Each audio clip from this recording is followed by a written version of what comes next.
Hello, everybody. Thank you for listening to another episode of Awkward Pals with Crystal and Colton. I'm Crystal. And I should be Colton. That would track. Adds up. And here we are at our new day on Tuesdays because with Loki coming up, releasing on Wednesdays, I didn't want that to be the off day where I'm editing the episode because then we'd just be behind talking about the show. So I'd rather have it come out the day before. Listen to what we think about one episode before the next episode. But with that, it also means it has not been a full week since our last episode, and there's just not a lot to talk about. I guess we could talk about, the new, casting news for Knives Out 2, or we could talk about, how I'm not really confident in the CDC's decision to say that fully vaccinated people can go without masks, just because I don't trust people to be truthful Wise about that. But those aren't really full conversations that we can fill an episode with. And what I thought would be a lot more fun, and if this goes well, we might try to do more things like this in the future. But I'm gonna see how well I can teach Colton the entire plot of the Kingdom Hearts series. Something that I love that I don't even think I've even mentioned on the podcast up until now. So, and there will be a quiz at the end. So, and I have not seen the questions beforehand because I looked up one online. I've not seen the questions beforehand, so this will also see how good of a job I've done at teaching him. To see if I've told him the answers to these questions. So, Colton, are you ready to get started and learn as much as you can? Yeah, I got my notes, All right. Microsoft Word pulled up. So we actually want to start way back, hundreds of years ago. We don't even know how long ago. In the age of fairy tales. Okay, now I want to be clear. This part is what I'm a little less familiar with, so I'm gonna do my best here. But this is where I'm not as sure about what's going on. But essentially, back then there were just countless Keyblade wielders. They were everywhere, right? And there were 5 factions. And Keyblade wielders would align themselves with a faction, and it was sort of it was all good. Everything was cool until the leaders of this faction, they each represented an animal, and they had their master above them, the Master of Masters, who had this book of prophecies. It was a book that foretold the future, and within this book, it was said, So each of the leaders of the factions had their own role that they were supposed to play. However, it was said within this book that one of the leaders would be a traitor. There was a traitor amongst them, but they didn't know who. So obviously this made them turn on each other. And meanwhile, while all this is going on, the Master of Masters has this other apprentice, Lushu. And it is Lushu's job to essentially pass down the Master of Masters Keyblade through future generations. Because as we find out, the Master of Masters Keyblade has this little eye in it. And he sees through this eye, and it is actually what allows him to see into the future to write the Book of Prophecies. So therefore we already know that Lushu is successful, right? What's this guy's name? How do you spell that? Lushu, Luxu. Oh, no, that was definitely not what I was going to spell it like. I was going to spell like Mushu from Mulan. Well, so it's his job to not only bring this Keyblade through the future, pass it down into future generations, but to also take this box. Now, to this day, we still don't know what's in this box. But remember earlier I mentioned, all the leaders of the factions. There was a traitor. They didn't know who. This made them turn on each other. This eventually leads to what is known as the Keyblade War. All the factions turn on each other. It's just complete chaos. Most of them die. Almost all of them die. And the few survivors that are left, here's where I get a bit fuzzy, okay? There's some people who are kind of tasked with moving them forward. I'm not really sure how. To be honest, this is in the mobile game, and it hasn't finished yet. They haven't finished updating the story to the mobile game, but they're just sort of kind of tasked with getting these survivors. They don't want them to remember the war, so they make them relive everything before the war in a dream world, so that when they wake up, they think everything was just a dream. Okay? Okay, so far, Mm-hmm. I got a lot of notes. Uh-huh. It is fucking wild. Uh-huh. Right, yeah.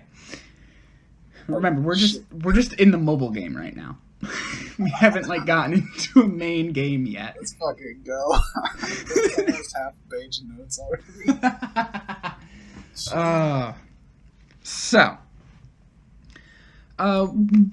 There's sort of now 5 new leaders of the Dandelions. They're kind of the group that's tasked with moving them forward.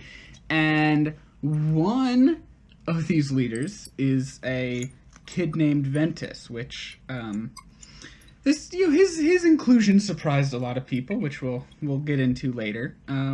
But that's just a name to keep in your head. Ventus. For right now. Is it like VENTICE? VENTUS. Ah, that makes Ventus. A lot more sense. He just goes by Ven for short, so we'll just call him Ven from here on out. But eventually things happen. The game isn't done updating yet, so we'll move on from that. We skip ahead quite a bit to be introduced to this young boy named Xehanort, who lives on Destiny Island, a location that we will revisit.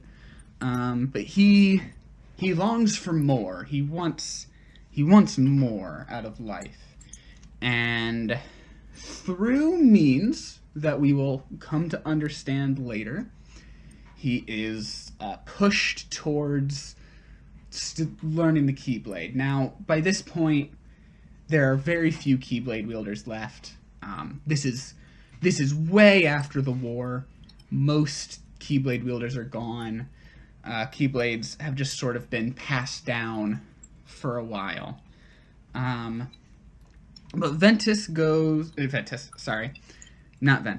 Xehanort goes to study with a few other students named Ericus is the important one, and a few more, and they do some stuff. This is the other mobile game that also hasn't had its story finished yet. Good. But we learn that other than Ericus, it seems that the rest of the students he studied with are dead. But while studying with Ericus, he gets the Master of Masters Keyblade, the one that has the eye that sees into the future, that allowed the Master Masters to write the Book of Prophecies. He gets older, again, much more time passes, and eventually he comes across Ventus. I'm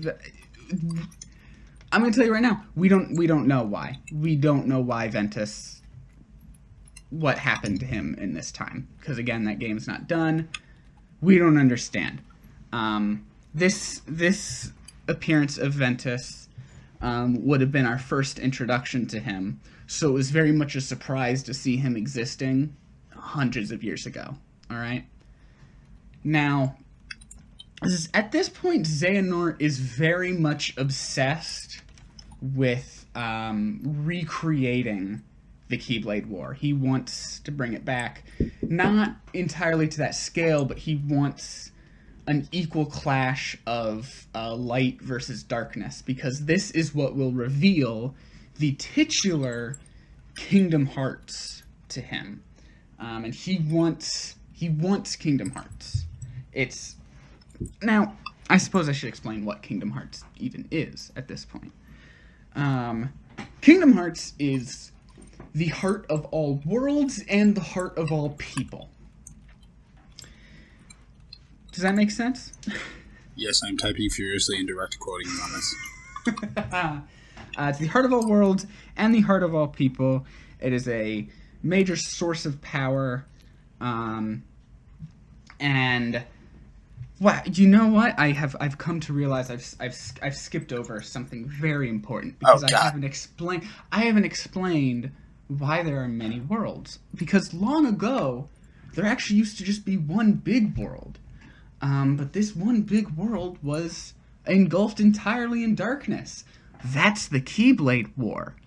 Engulfed entirely in darkness, and for it to come back, it was actually the light in the hearts of children that expelled that darkness and broke the world into many. So now there are many worlds. Most of which are each based on a different Disney movie. Okay.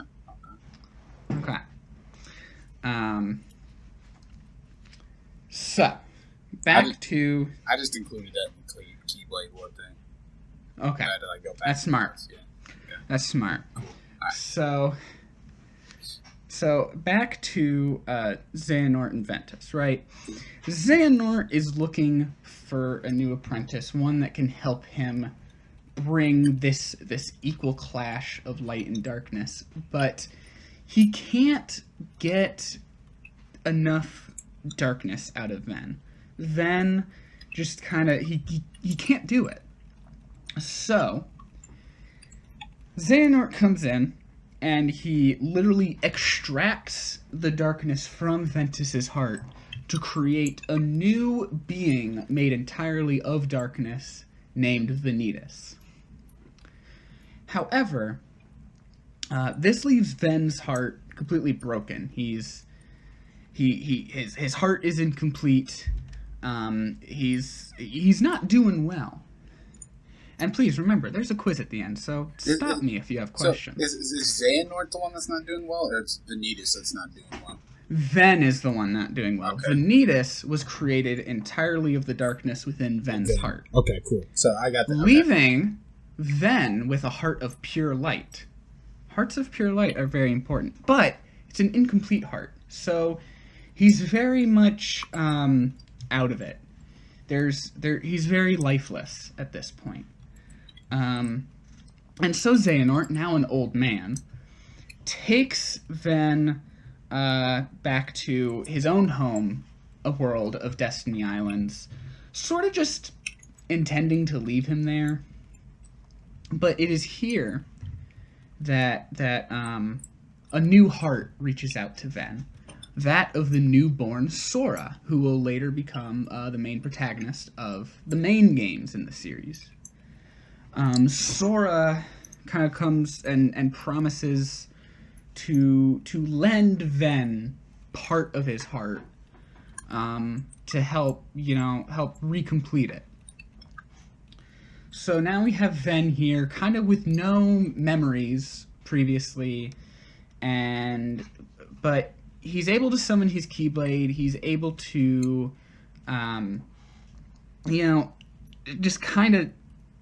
He's kind of able to generally do things, but he doesn't remember his life before this moment. Hell, he barely remembers this moment. But Xehanort brings Ven to train under his own former classmate Ericus, who, fun fact, is voiced by the incredible Mark Hamill. So Xehanort took him then? Yes. Xehanort takes Ven to train under Ericus, who already has 2 students of his own, Terra and Aqua. And Terra kind of catches Xehanort's eye. So we flash forward a few years, and Terra and Aqua, which, by the way, Aqua is my favorite Kingdom Hearts character, just overall. Like Aqua, like water? Like Aquafina? Yes. Okay. Yes. Like the talented Aquafina. Shout out.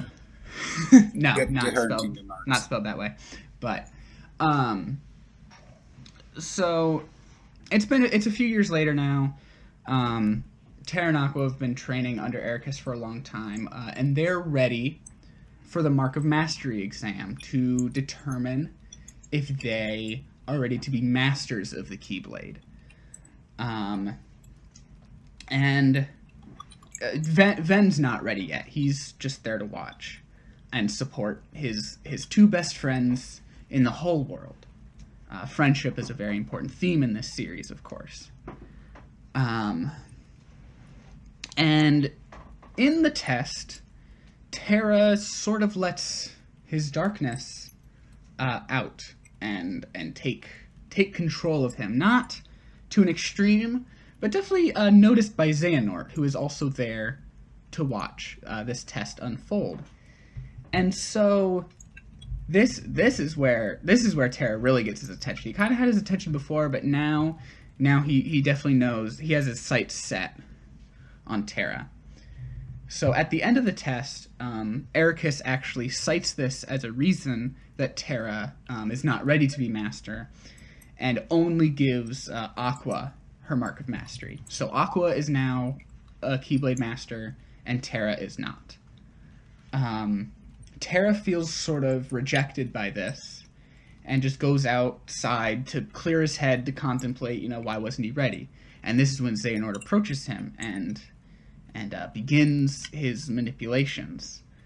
And sort of tells him, well, it doesn't matter what Ericus thinks. I think you're ready to be master, and in fact, I'm a master myself. I could declare you ready, but you're going to need to go out and just do some stuff for me. Which this manipulation continues when Vanitas confronts Ventus for the first time now. Because while they were separated earlier, Ventus really has no memory of this previously, of course. So who are these characters right now? Ventus and Vanitas now Okay. are in this other moment. Terra's ready to leave to go do these things for Xehanort, and Vanitas, remember being an apprentice of Xehanort, or a subservient, or what have you, starts manipulating Ven. Well, your best friend is leaving. You need to go after him. You need to make sure he's okay, of course. And finally, this leaves Aqua, who is now tasked with bringing Ven home, back to Master Ericus, because he wasn't supposed to leave. Now, this is where we visit some fun Disney worlds, do some fun stuff, but over the course of this, we learn that Terra's sort of being manipulated by Xehanort. We learn that Xehanort actually wants Ventus and Vanitas to merge back together because this will create the mythical Keyblade. Now, this isn't the same Keyblades that we've been talking about before. This is the Keyblade with the Greek symbol key. Also could be pronounced Kai. This is the blade that was used in the original Keyblade War that got split into 7 pieces of light and 13 pieces of darkness. That's very important. 7 of light, 13 of darkness. You got that? Yes. Okay. 7 of light, 13 of darkness. There's very so important. much shit going on. Holy fuck. There's so many storylines. We haven't even gotten to Kingdom Hearts 1 yet. I have 2 pages of notes. We're just in prequels right now. No. We have not gotten to Kingdom Hearts 1 yet. Holy shit, moly. Okay, alright. So right now I got Keyblade time, boys. And then I got Blade used in original Keyblade War, split into 7 pieces of light and darkness. Who did this part? Who split the blade? Was that Xehanort? This was a result of the original Keyblade War. This was what ended the war, was when it was split apart. Xehanort was not around yet in the original Keyblade War. Now, I just want you to remember, Xehanort is a very, very old man, which will become relevant in a moment. Yeah, I wrote Xehanort geriatric, so I got that part. Eventually, in this journey through the worlds, Terra comes to Destiny Island on his own journey, and finds Sora, who we mentioned earlier, and Sora's best friend Riku, currently 4 and 5 respectively. And they're leaving. So there's kind of like 2 islands in Destiny Islands, the one where they live and the one where the kids play. It's the end of the day. The kids are getting ready to go, like, take a boat back to the island where they live. Sora's dad is there to pick them up. But Terra and Riku kind of catch each other's attention for a moment. And Terra makes the decision that he's going to pass his Keyblade on to Riku. Now, this won't be an immediate effect, but... Cut out there for a second. Terra's going to pass his Keyblade Terra is going to pass his Keyblade on to Riku, yes.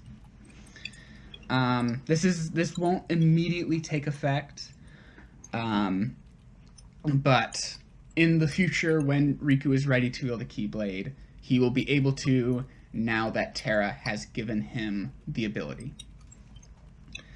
Now, around this same time, not around the same time, a little bit later, Aqua, or maybe it was a little earlier. It doesn't really matter the order of these 2 events.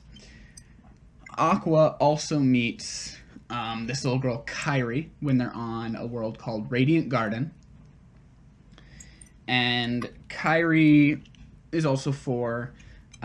She's being chased by like some of the enemies of the game, and Aqua steps in and saves her. This is actually Aqua meets Mickey at this moment, which isn't we'll get into what Mickey's doing in this game in a little bit. But as I remember, this is a Disney game. I haven't really gotten too much into the Disney stuff, but Mickey Mouse is a very important character, actually. But after this battle, Aqua... I should mention Aqua, like, her specialty is magic. Okay. So she sort of enchants this necklace that Kairi is wearing, that and basically says, this is going to protect you. This will bring you to a safe place in the future when you are in danger.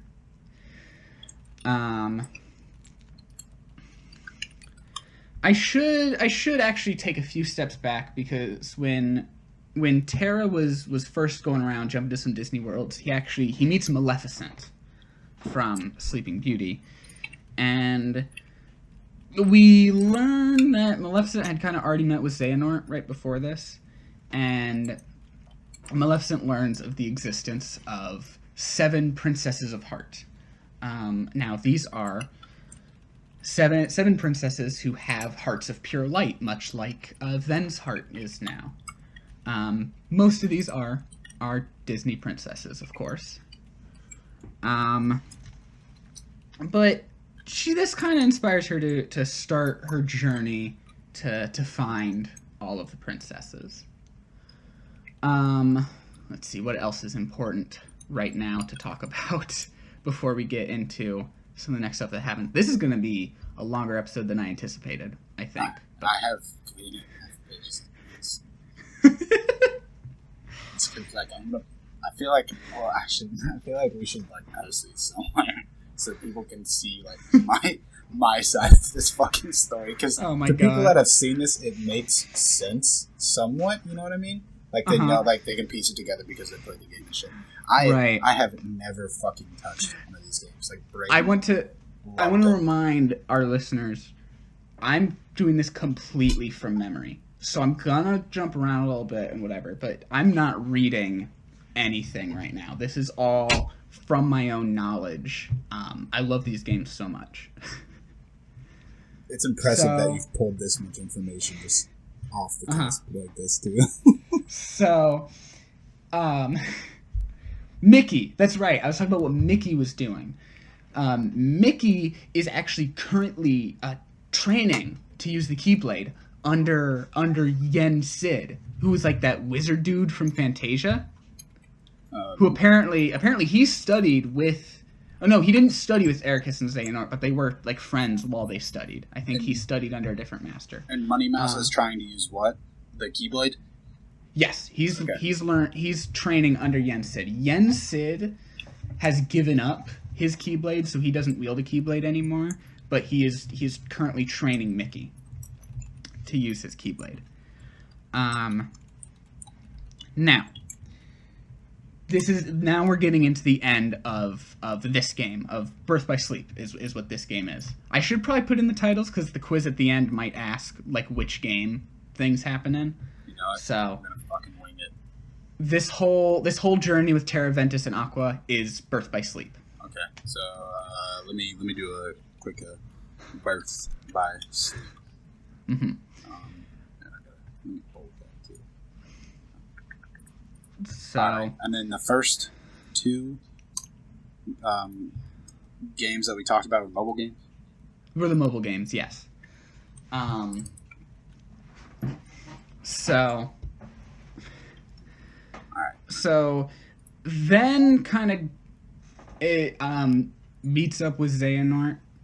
Xehanort is still manipulating him, trying to get him to remerge with Vanitas, and basically manipulates him into confronting Ericus. And basically Ericus kind of comes to the conclusion that he kind of figures out what Xehanort is doing, and he thinks that he needs to kill Ven at this point in order to prevent the Keyblade from being forged. Thinks he got to kill Ven? Yeah, he thinks he's got to kill Ven. Why? I would expect Xehanort. That's a fucking plot twist. Well, so this is when Xehanort calls in Terra, and he's like, "Yo, dude, Terra, Ericus is totally about to kill Ven right now. You have to go stop him." So really, this is all part of Xehanort's plan to get Terra to fight Ericus. Because Terra's totally going to come in and save his homie, right? Yeah, so I think I got this. So Xehanort calls in Terra to stop Ericus from killing Ven. Yes. Exactly. Holy shit. But it was really all a trick because he just wanted Terra to weaken Ericus so that he could step in and kill him. So Xehanort comes in and kills Ericus and is like, "Hey, dog, if you want to get revenge or whatever, Terra, I'm gonna be chilling in the Keyblade graveyard, which is where the Keyblade War took place, hundreds of years ago. And like the Keyblade graveyard is it's this barren wasteland just full of Keyblades that were dropped in the original battle, just like as far as the eye can see. It really paints a picture of just like how massive this battle was. But anyway, at the same time, Yensid just kind of tells Aqua, "Oh, hey, Xehanort's trying to like forge the Keyblade or whatever. You better go take care of that." So now all three of our heroes meet back up at the Keyblade graveyard, and they're totally ready to fight Xehanort. But Xehanort's not alone. He's got Vanitas, and also, surprise, a character I forgot to mention earlier, Breg. Breg is this dude. You're also going to want to keep in your mind, because Breg is this dude who Xehanort kind of like. How do I explain this? Because I still like. There's a twist later that I still want to deliver as a twist, so I don't want to explain that now. But Breg is working with Xehanort. Xehanort basically like promises him that like you'll get a Keyblade or whatever, but he doesn't give him one. So Aqua has to fight Breg. Terra's stuck fighting Xehanort, and Ven is fighting Vanitas. So Xehanort, Vanitas, Breg versus Terra, Aqua, Ericus. Terra, Aqua, Ventus. Ericus is dead. Ventus. Okay. Oh yeah. Okay, so I probably should write that. I was. Okay. So, also before this happens, Aqua also meets Sora and Riku, but she can sense that Terra already gave Riku his Keyblade, and she's considering giving Sora her Keyblade.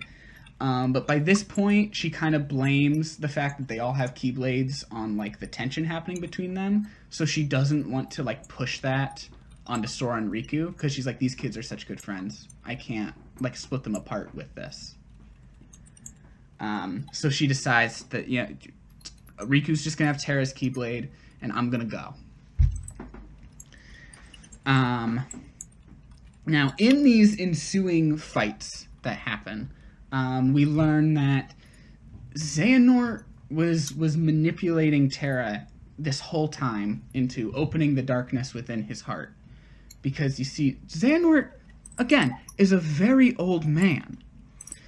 And he wants a new, younger body to inhabit. So once Terra has fully opened himself to his darkness, Xehanort forces his own heart out of his body and pushes it into Terra's body, effectively taking control. They kind of fight over control of the body at first, but effectively takes control of Terra's body, his now a new younger body for him. And then actually manages to merge with Vanitas, and they do forge the Keyblade. Who does that? Who merges? Ventus and Vanitas merge together also, and this forges the Keyblade, which they are now wielding. So now Aqua, after defeating Breg, now has to fight this merged Ventus and Vanitas, and manages to split them back apart and destroy the Keyblade. This Xehanort now in Terra's body is gone. Aqua manages to find Ven's body floating in space, brings him to Yensid, and Yensid is like, you know what you have to do. Keep him safe, keep him protected. His heart is not ready to wake up yet. So Aqua goes back to the world where she trained, the land of departure. I probably should have mentioned that. And she has a flashback to this moment where Ericus taught her that she can use his Keyblade to transform the world. So she places Ven in the castle and transforms the world into a new world called Castle Oblivion, which we will revisit in a couple games. Oh, God. How many fucking games are there? 9? I think it's a little higher than that. Oh, crazy. Okay. Aqua goes back to where? goes back to the land of departure, which is the world where they all trained, and transforms it into Castle Oblivion, where Ventus is being kept safe. He's hidden away.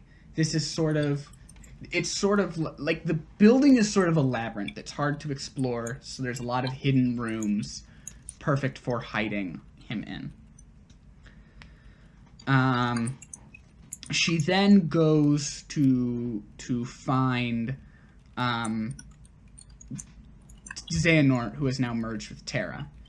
And she sees them sort of fighting for control of this body. And she ends up fighting them and knocking them out. And they start to sink into the realm of darkness. So most of the worlds are either in the realm of light or the realm of, like, twilight, which is sort of in between. But the realm of darkness is sort of where all the Heartless come from, which we'll get into Heartless in a minute. We haven't really been introduced to them yet at this point chronologically. But anyway, he starts to fall in. She, saving him, pushes him out, and she sinks further. She had wanted to be able to save Ven. Now she knows she's going to be here for a while, and it's going to be a long time before she's able to help Ven again. So let's jump to 10 years later. Okay. Give me a sec. I gotta pay to break this.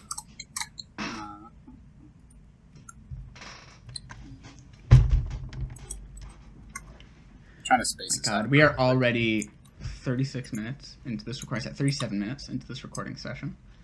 We are just getting into Kingdom Hearts 1 now. I have 4 pages of notes. So. And I did just, like, put a break on, like, midway through page 3, and I was just like, what the fuck is going on? It's just, like, all caps bolded. 10 years later. Cool.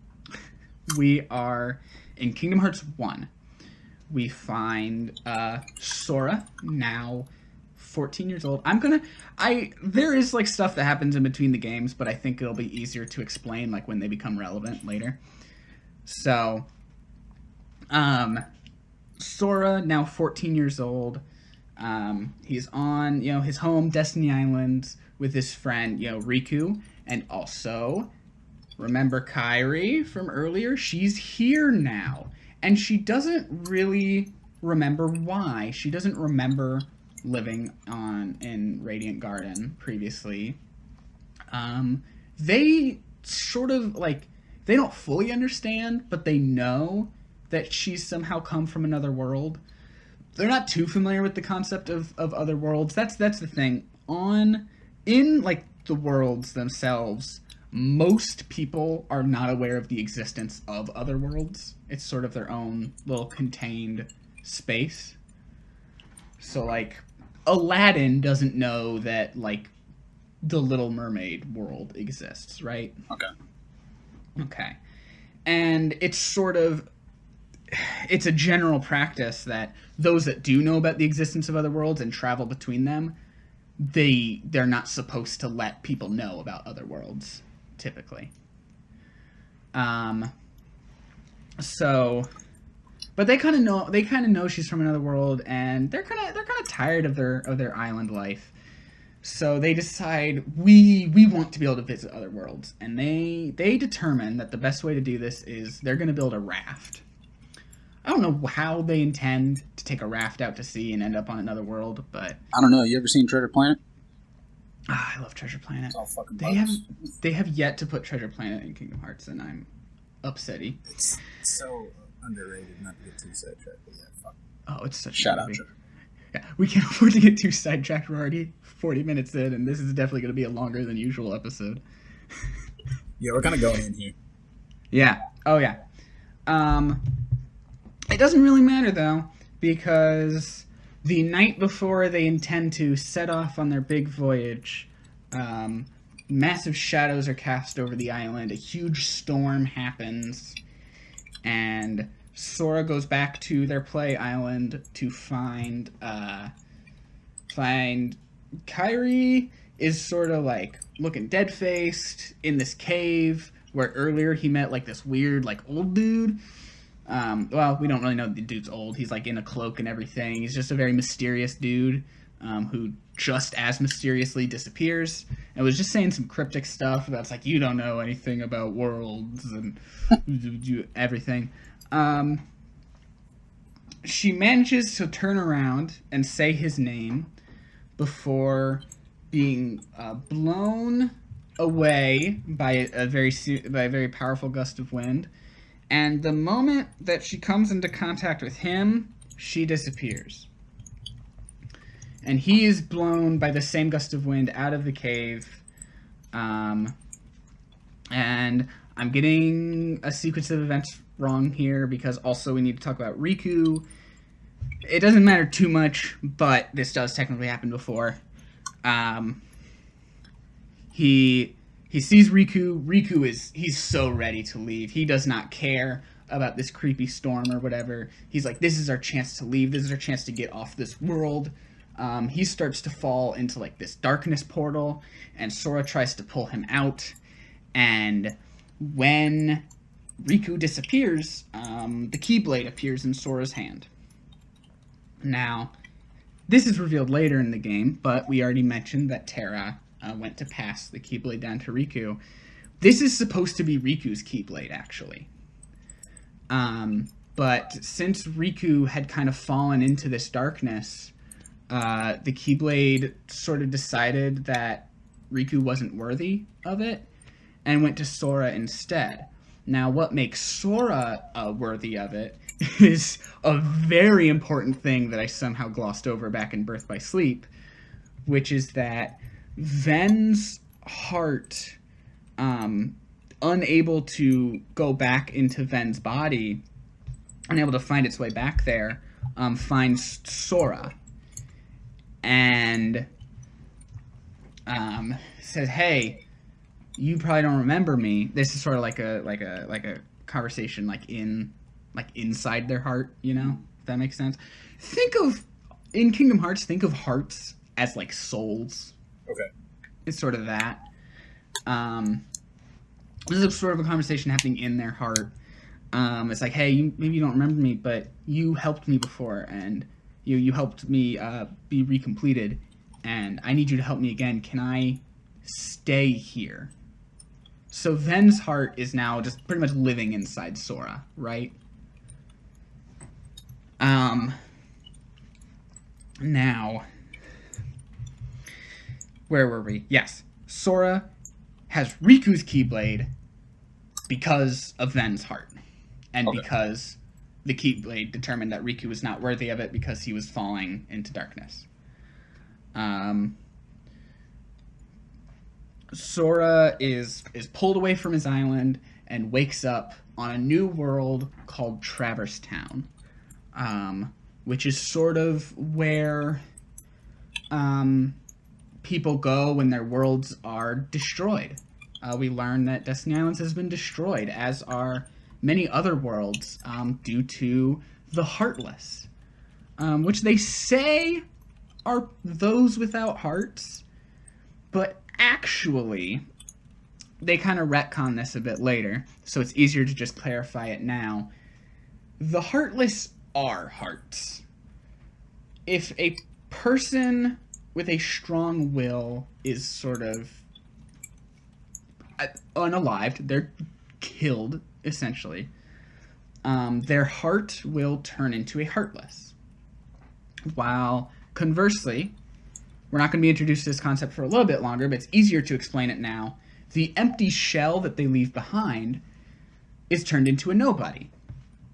And if they have a particularly strong will or something, that may be a special nobody who's able to retain memories of before they were killed and kind of just continue living life. Except because they don't have hearts, they can't experience emotion. So they pretend to experience emotion, based on what they remember emotion to feel like. But they don't actually feel it. Are you following? Yeah, so I got Sora's blowing by, same wind out of the cave, pulled away to a new world called Traverse Town. Mm-hmm. People go there when their worlds are destroyed. GG, Destiny Island. This is due to the Heartless. Heartless are hearts, person with a strong will that gets God. The shell they leave behind becomes a nobody. If they're super strong-willed, they can retain memories before they got disappeared. They pretend to experience emotions based on remembered actions. Good. Yes. Fucking killing it right now. Now, meanwhile, Donald and Goofy are also. Wait, I feel like we in skipped a Traverse few Town. steps here. We should tell her, like, these people are heartless. And also, Donald and Goofy. Yes. Donald Duck and Goofy are also in Traverse Town because King Mickey, yes, Mickey is, we learned, is the king of their world. King Mickey has disappeared. He's off to go find out what's going on with the Heartless and everything. And he has tasked Donald and Goofy, who Donald is his court magician, and Goofy is the captain of his royal guard, which gives you the perfect trio of Sora being attack, Goofy being defense, and Donald being magic, essential to an RPG. Goofy is the what? He's the captain of the royal guard. Okay. They're tasked to find the Keyblade wielder, who they learn is Sora. Eventually, they run into each other, and they decide to work together to find who they're looking for. Sora looking for Riku and Kairi, and Donald and Goofy looking for King Mickey. Jump to a bunch of other Disney worlds again. Sort of uncover that Maleficent is going forward with her plan to kidnap all the 7 princesses of heart. Turns out she wants their 7 hearts of pure light to open a doorway to Kingdom Hearts. And you know, these are classic Disney princesses: Aurora, Snow White, Alice for some reason from Alice in Wonderland, even though she wasn't a princess. Belle, Cinderella, Jasmine. Should I write these and names down? Are these what? Yeah, that might be important. Who these people are. Cinderella. Cinderella, Snow White, Aurora, Jasmine, Belle, Alice for some reason from Alice in Wonderland, even though she wasn't a princess, and very importantly, Kairi. Kairi's the 7th. What? Right? That's kind of crazy. Right? Wait, so does that win have anything to do with Kairi or Maleficent? No. I was like, maybe I'm piecing some shit here. Good guess though, but no. So Maleficent's trying to bring the Princess of Heart together, build a doorway to Kingdom Hearts. Meanwhile, Sora on his adventures with Donald and Goofy, they find Riku. Yay, we have one of our friends, right? Wrong, because Donald is an asshole and won't let Riku go with them. Because he doesn't care. And therefore, I blame Donald for, like, everything else that happens in this series. Because Maleficent uses this to manipulate Riku into thinking that Sora doesn't care about him and to bring him to her side and work with her. And it's all Donald's fault. I blame Donald because he was an asshole. So eventually, travel through some more Disney worlds, blah blah blah, and we get towards our end of this first game. We're getting near the end here, where Sora he comes to Hollow Bastion, where Maleficent is residing, where she has the princesses, and where Riku is, and Sora confronts Riku, and also the Beast is there, from Beauty and the Beast. He's just there. We kind of walk in on this conversation between Riku and the Beast. The Beast is just kind of like, yeah, I really wanted to save Belle, and I just found myself here because I just believed hard enough that I wanted to save her. And it's a good thing that Beast is here because Riku ends up taking his Keyblade back from Sora, leaving Sora without a Keyblade. And Dalvin and Goofy are just kind of like, well, King Mickey told us we have to go with the Keyblade wielder, and now Riku has the Keyblade, so bye, Sora. So now Sora is without a Keyblade. Donald and Goofy are just like, oh, we gotta go with the Keyblade, so they go with Riku? Yeah. No, those guys suck. Yeah, so Sora is now without his Keyblade, without his new friends. It's just him and Beast.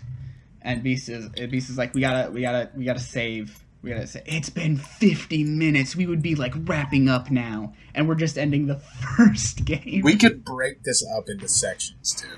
I know. Like we could release little like snippets. I don't know if you've got time to record like tomorrow. I got all day tomorrow, all day Tuesday, all day Wednesday. I don't know because it's just like we'll have more things to talk about next week. So we can just do this as a long special. Okay. I'm not too worried. I don't have shit to do tomorrow. That's not true. I do have shit to do tomorrow. Anyway, back on track. They come in. They confront Riku again, and Sora's like, "Yo, I don't care that you took my weapon. My power doesn't come from it. My power comes from my friends, and you're my friend, Riku." And Goofy is like, "You know what? He has a point. I'm gonna go back to Sora." And Donald was like, "Whoa, me too." And then Sora just kind of through that power gets his Keyblade back, beats up Riku, and Riku runs away. And he's like, I'm not strong enough." And this is where we meet Ansem. Now, I'm gonna tell you something that isn't really explained for a couple more games, but this is just way easier for me to explain now. Ansem is Xehanort's Heartless. Specifically, the fusion of Terra and Xehanort, who, again, kind of had amnesia and was working as an apprentice under this other dude named Ansem. You see, this other dude, Ansem the Wise, is the real Ansem. But when this Xehanort turned into a Heartless and a nobody, his Heartless took the name of Ansem. And the way these are differentiated is that the real Ansem is Ansem the Wise, and this Xehanort's Heartless is Ansem, Seeker of Darkness. Alright? That's a big one. You got that? Okay, so I got Goofy and Donald, who sucks, sides with the power of friendship and Sora. Then I got Ansem, question mark, and I said, yo, this is Xehanort's Heartless, got amnesia while working under the real Ansem, Ansem the Wise, and this Ansem is Ansem, Seeker of Darkness. Good. I got this. Alright. You are taking just the most detailed notes. Nah, once you read this fucking thing, you're gonna be like, holy shit. You're just writing everything, aren't you? I'm literally writing everything. Like, and then I have, like, stupid things, like, written just to help me, like, remember it. Like, yeah. This is intense shit. So, Ansem is sort of like, hey, yo, Riku, I can totally help you out. You just gotta, like, let me into your heart or whatever, and I can give you my power. So now Riku is possessed by Ansem. He fights Sora again, and Sora, like, he knows that Riku has Kairi at this point. Yeah, they have Kairi. Kairi, she's still knocked out. The other princesses aren't. So he's like, what's going on? And we find out that, remember when Kairi disappeared earlier? That's because her heart was going into Sora. That's right. Sora has 2 hearts in him at this point. Although the audience, like, didn't know about Ven yet. But he's got Kairi's heart. He's got Kairi's heart in him. Alright? And Riku has a special Keyblade now that lets him unlock the true power of people's hearts. He actually used this earlier to like turn Maleficent into her dragon form or whatever. But this like unlocks people's hearts. So Sora uses this to free Kairi's heart from his own. So Kairi's heart returns to her body just in time for her to wake up and catch Sora as he disappears, because it also totally kills him. What? But remember what happens when someone dies? What happens? Let me scroll up. When someone dies. Oh fuck! Did I not write this down? Does this have something to do with the Heartless world? The Heartless. Okay. Turn into Heartless. Yeah. And they also turn into... Wait, I got this one. I know I got this one. A shell. A shell, which is called...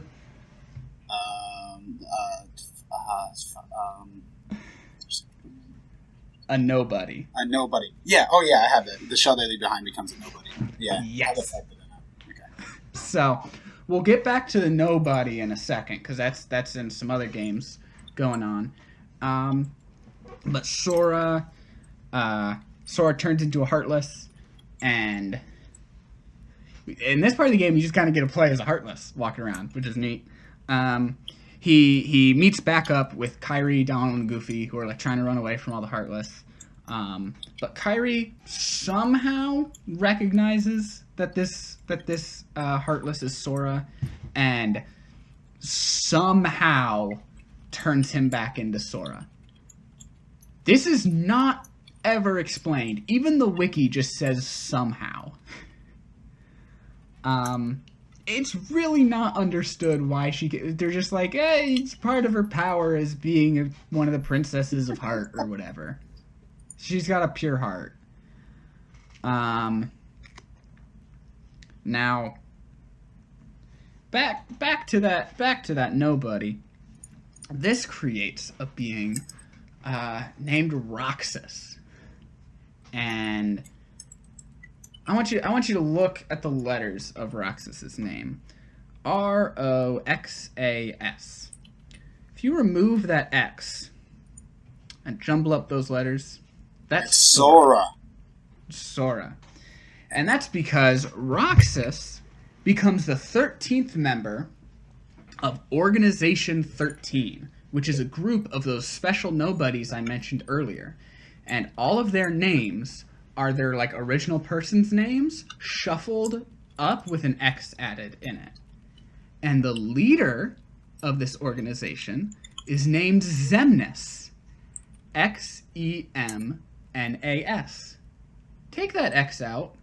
Look at those letters you have left. What could that... Can you respell that? Spell? Xemnas. Nas. Like Lil Nas. There's actually an X for it, too. Ansem. Ansem, yeah. Because Xemnas is Xehanort's nobody. So I spelled Ansem wrong. So I'm going to go back and... Oh, I guess I never told you I spelled Ansem, so you wouldn't have known. Ansem is Ansem. See, I spelled S. Ah. Like I could see that. Ansem. Anyway. Okay. So this is in some other game, but it's worth mentioning now. Roxas becomes the 13th member of Organization 13. He can wield a Keyblade. This is very important to them. We'll get back to that in a bit. Okay. Sora has to go into with Donald Goofy has to go follow Ansem, who is no longer merged with Riku. He has to follow Ansem into like the end of the world, and this is just sort of a world that's kind of mashed together of all like the worlds that have fallen to darkness before. So he ends up starting this final fight against Ansem on the ruins of Destiny Islands, the island he grew up on. But we learned that all along, Ansem wanted Kingdom Hearts. It's all anyone wants. They just want Kingdom Hearts. Now, because of retcons, we learned that this is sort of like an artificial Kingdom Hearts. It's not. It's only made of the hearts of worlds. It's not made of the hearts of people. So, it's not the true Kingdom Hearts. But it also happens to be the door to the realm of darkness. So, when this door opens up, first of all, this Sora's like, Kingdom Hearts is light because the hearts are good and people are good, and Ansem is overwhelmed by this light and defeated. So, but also Sora. This opens the door. This opens the door to the realm of darkness. So now the Heartless are just going to start pouring out in waves. So they've got to close this door. So this is when they start pushing, but it's not enough. It's not enough until we see Riku is on the other side of that door, and he's pulling. He's ready to help now. And Sora's like, "No, you're gonna get trapped in there." And he's like, "I don't care. Just take care of Kairi. Make sure she's okay." And this is when Mickey pops up. And we see Mickey. He's got his own Keyblade now. He's ready to go. And he says, "Come on, Sora. We gotta seal the door from both sides with the Keyblade, because the Keyblade can also just like lock and unlock anything." And so they do it. They seal the door. The worlds start to get restored, which sort of just magically starts to transport Kairi back to Destiny Islands, but Sora doesn't go back. He ends up following this trail, and we will get back to him on that trail. But we need to take a couple steps back and look at some other things that are happening at the same time as the ending of Kingdom Hearts 1, okay? This is where we get into the stupidest title for a Kingdom Hearts game. Are you ready for this? Kingdom Hearts X2. No.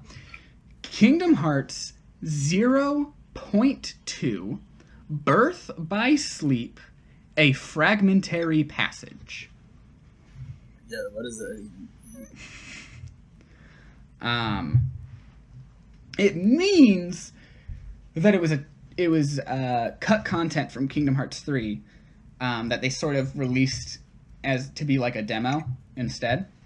Okay. And be its own little short like game that's a few hours. But it takes place during the ending of Kingdom Hearts 1. And who do we meet back up with but Aqua in the Realm of Darkness? Where she's going through some of the worlds from Birth by Sleep, her own game, and sort of struggling with some of her stuff. Honestly, not a lot happens. It just kind of shows that it just kind of is a way to like let her learn about like what's going on with Terra and Ventus a little bit. And also Mickey is there. He comes in. He's gonna help her. He wants to help her. He's there.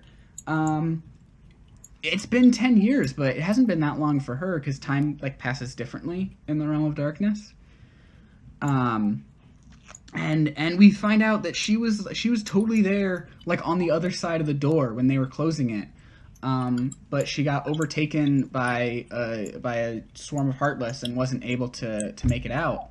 And also Mickey Mouse's shirt magically disappears. This isn't like this is a canon thing. Okay, so I got also Money Mouse is there to help her. He wants to do that. It's been 10 years in the Realm of Darkness on the other side of the door. There on the other side of the door when they closed it, but got pulled in by Heartless, and there's also the yoked Money Mouse. So it's really the way they like the lengths they go to explain things. See, because back in the first game, they didn't like Mickey Mouse was like silhouetted, so they didn't give him like a full design, and it's kind of just his classic design with the shorts and everything, and you can just like barely see him, like he's a little bit lit up. But they gave him designs after that, and he wears a shirt, which Mickey Mouse doesn't usually wear a shirt. So, and they gave him one in Birth by Sleep, so they're like, well, he needs to wear a shirt in this game, but how do we explain? Instead of just letting this be a plot hole, they actually have like he gets like attacked by a like small swarm of Heartless, and his shirt disappears. to explain this away, which I think is just hilarious. It's absolutely hilarious that they gave a canon reason why he's not wearing a shirt, and it's the most ridiculous one. But anyway, Aqua gets stuck doing her own thing. She's kind of admiring the sky of Destiny Islands as it's restored. So as the world is restored, she just starts falling into the realm of darkness again. She does not get to go back with the world. It's kind of sad. Yeah. So here is where we jump to Kingdom Hearts 358/2 days is how you would write it. The way they want you to pronounce it is Kingdom Hearts 358 days over 2. Yes. Kingdom Hearts 358/2 days. Slash what? However, the way you would say it is Kingdom Hearts 358 days over 2. That's how they would want you to say the name of this game. 358 over 2. Mm-hmm. Okay. Because it takes place over the course of 358 days, and it takes place before Kingdom Hearts 2. So this is sort of like what's going on with Roxas. This is where we really learn about Roxas and everything. And really a big point of the game is to learn what's Organization 13 really up to. So Roxas kind of goes in. He doesn't like know anything. He doesn't, because of like the nature of everything. He doesn't like really have Sora's memories. I should also add, most of these nobodies, they look like their original person. Roxas looks like Ventus, because Sora was carrying Ventus's heart around. Which caused a lot of confusion because Roxas, in the release order of the games, Roxas was introduced as a character way before Ventus was. But that's beside the point, or it might not be. Who knows what's on the quiz? I got 7 pages of notes. It's gonna be a short novel. But he's very sluggish. He's having trouble speaking. And he sort of makes a friend in Axel. Axel is number 8 in the organization. His original name being Lee. Now, we can run through the members here. We already mentioned number 1, the leader, Xemnas. Xehanort's nobody. Number 2, wait. Zigbar. How do I spell these? Xemnas. We already told you how to spell Xemnas earlier. Oh god. Xemnas. Oh yeah. Number 2 is Zigbar. Xigbar. Okay. And you remember Bragg from earlier? This is Bragg's. So that's how you spell that guy. I spelled it like Bragg, but with a Y. God knows why. Oh, you're super close. It's with an I instead of a Y. Okay, I gotta go change my notes that way I don't. Oh god, this is like 5 pages ago. I found it. I think. Oh, yep, I found the other one. Okay, all right. So we got number 3 is Xaldin. Xaldin. Number 4 is Vexen. Vexen. He is like their scientist dude, and he's fucking nuts. And he's actually pretty important for a few things we're going to talk about coming up here. Number 5 is Lexius. And don't even ask me how to spell Lexius. Oh, I could do it. I'm gonna spell Lexae Lexius. It's a lot of vowels. What the fuck? I would have just spelled it like Lexus, like the car, and then just an I after the X. And then number 6 is Zexion. Zexion. Number 7 is Cyax. SAIX, but the I has like 2 dots over it. Okay. For some reason. Axel. And 8 is Axel. And actually, Sykes and Axel's original people, Lee and Isa, they were really good friends when they were younger. In fact, we actually meet their younger selves in Birth by Sleep. They meet Ventus. It's not like too important, but it kind of comes up later because they do know each other. But it's not super important. But they were like best friends when they were kids, and now that they're like in the organization and they're nobodies, they've kind of grown apart. Sykes is, even though he's number 7, he's the one that he's the one who gives everyone their missions for the day. Like Xemnas gives Sykes everyone's missions, and Sykes is the one who distributes them. That's his role. Number 9 is Demyx, Demyx. He's the lazy one. He just wants to sit around and play on his sitar all day. Number 10. Who's number 10? Who is number 10? Why? How am I blanking on number 10? Organization 13. Number 10. Oh, come on. Just give me. Oh, yes! Luxord, or as they would later say it's pronounced, Luxord, which I hate. Yeah, I'm actually so mad about it because fuck off with that noise. this character existed for 13 years? No. Can't be that long. Yes. Jesus.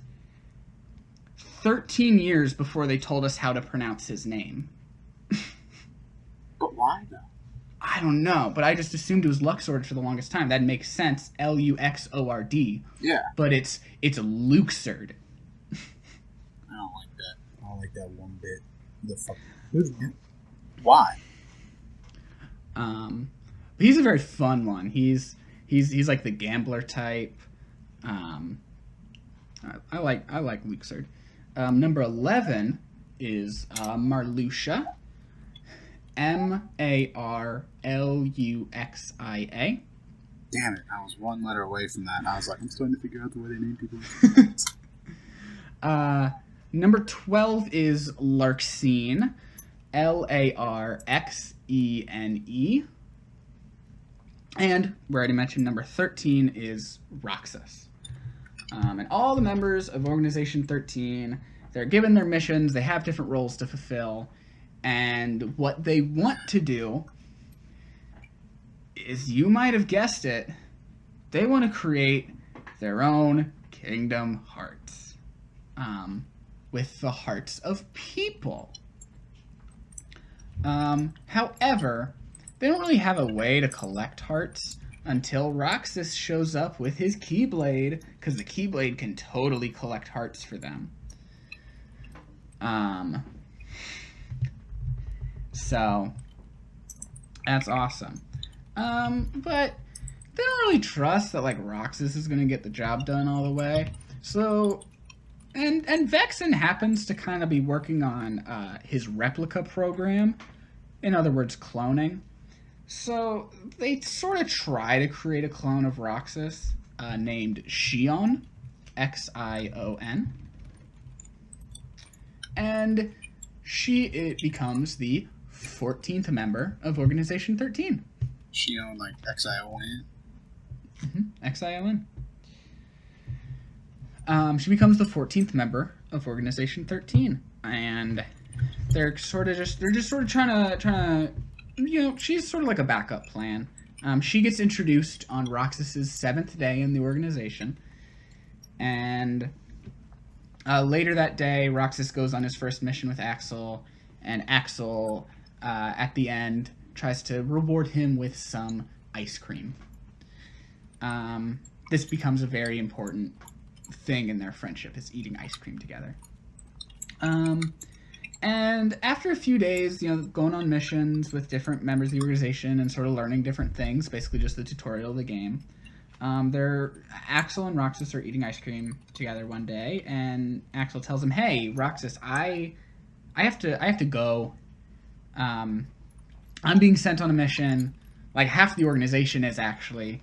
We have to go to this place called Castle Oblivion.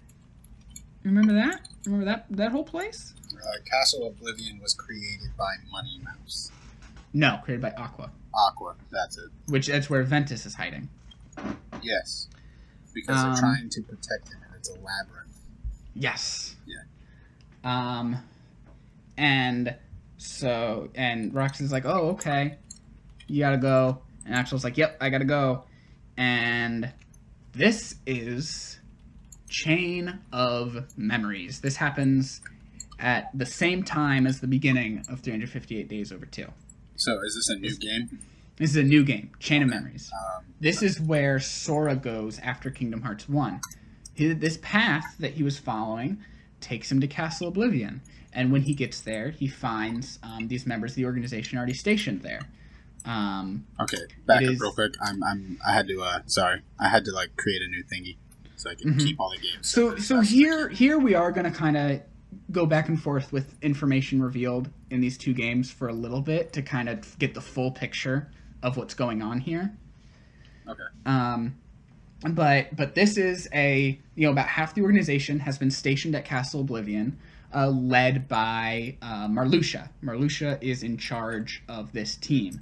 And we've got Lexius, Zexion, Vexen, Axel, and Larxene under Marluxia's command. However, we learn that Axel was really sent there, and actually, this whole team is actually. So we find out. We find out that most of this team is actually sent there because they're suspected of planning to betray the organization, and Axel was sent to keep an eye on them and wipe out any people that reveal themselves to be traitors. Wipe out any dissenters. Yes. And it turns out, they had good reason because Marluxia 100% wanted to take over the organization for himself. But Sora is climbing through the levels of Castle Oblivion, meeting various Organization 13 members along the way, and all the while, he's losing his memories. He's just forgetting things as he's climbing, and eventually his memories start to get replaced with other memories to the point where he believes these new memories to be his original memories, and we find out that this is all due to a girl named Naminé, who is being kept there by the organization. Naminé has the power to manipulate memories. And would you like me to spell Naminé for you? Is it Nomine? Nope. Nope. Okay. Namin, and then E with an accent over it. Okay. I keep forgetting this is fucking this is a Japanese game, isn't it? Yeah. Okay, yeah, so that's why it's okay. Now that I put two and two together, Naminé makes more sense. I'm thinking of English names. Oh, okay. Or okay. English pronunciations. Okay. Right. Now I should be Sora is Japanese for sky. Yeah, okay. So stuff like that. But anyway, Naminé is using her powers to make Sora forget Kairi and essentially replace any memories he has of Kairi with memories of Naminé. So now he thinks Naminé is the girl from the island that he grew up with, that he made some promise to her to keep her safe. And while he's climbing through the castle, he finds Riku. Riku's here too, but Riku wants to keep Naminé safe. And he sort of resents Sora for some reason, and they're fighting. And we learn that this isn't the real Riku, but it is a Riku made through Vexen's replica program. This is the Riku replica, or the Rikuplica, if you will. Punny. It's a very common it's a very common name that the fandom likes to give this character, the Rikuplica. But essentially a clone of Riku, who has also been implanted with these false memories that lead him to believe that he has made this deal with Namine. And eventually they climb up and up and up. And we learned Marluxia wanted to trick Sora into helping him betray the organization so that he could take control and have their Kingdom Hearts all to himself, right? Clearly it doesn't work.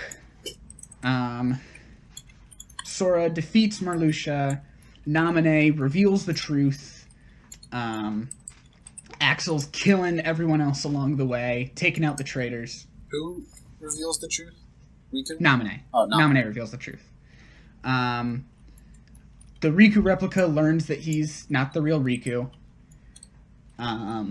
Sora learns that his memories of Namine are fake. And the only way for him to get his memories back are for him to go into this pod and sort of he has to be asleep for a year. And also Donald and Goofy have to as well because she was messing with their memories at the same time. And it turns out what she was doing was kind of like messing with literally everybody. Like everybody was just forgetting that Sora ever existed. Like everyone across all the worlds. But meanwhile, in the basements of Castle Oblivion, the real Riku is there. He's just kind of there. He doesn't really know how he got there. But like his memories of Ansem are tormenting him, leading him through. He meets this dude named Diz, which is a capital D, lowercase I, capital Z. Which apparently stands for darkness in zero. I don't know. So it's so convoluted. Yes. You've just described Kingdom Hearts in one sentence. It's like fucking Metal Gear Solid on steroids. Oh, yeah. Oh, yeah. When people explain Metal Gear Solid, I'm just like, oh, this is what people feel like when I talk about Kingdom Hearts. I don't even fucking... I played Metal Gear Solid and I don't even fucking understand. But Mickey ends up like being able to make it out of the realm of darkness too and join Riku eventually. They defeat this fake Ansem, who actually like kind of turned out to just be like a projection from Diz to sort of test Riku to see how much he'd given to the darkness that still lingered within him, etc., etc. Riku learns that Sora has gone into this pod to fall asleep, and learns that he must have a role in helping Sora's memories return to him. You see, because Sora has been split into this nobody, into Roxas, Roxas holds important pieces of Sora's memory, and essentially must be defeated in order for Sora to fully regain his memory. Except now that we also have this replica of Riku in Xion holds even more pieces of Sora's memory. So they both must be eliminated in order for Sora's memories to come back and so that he can wake up. So we go back to 358 days over 2, right?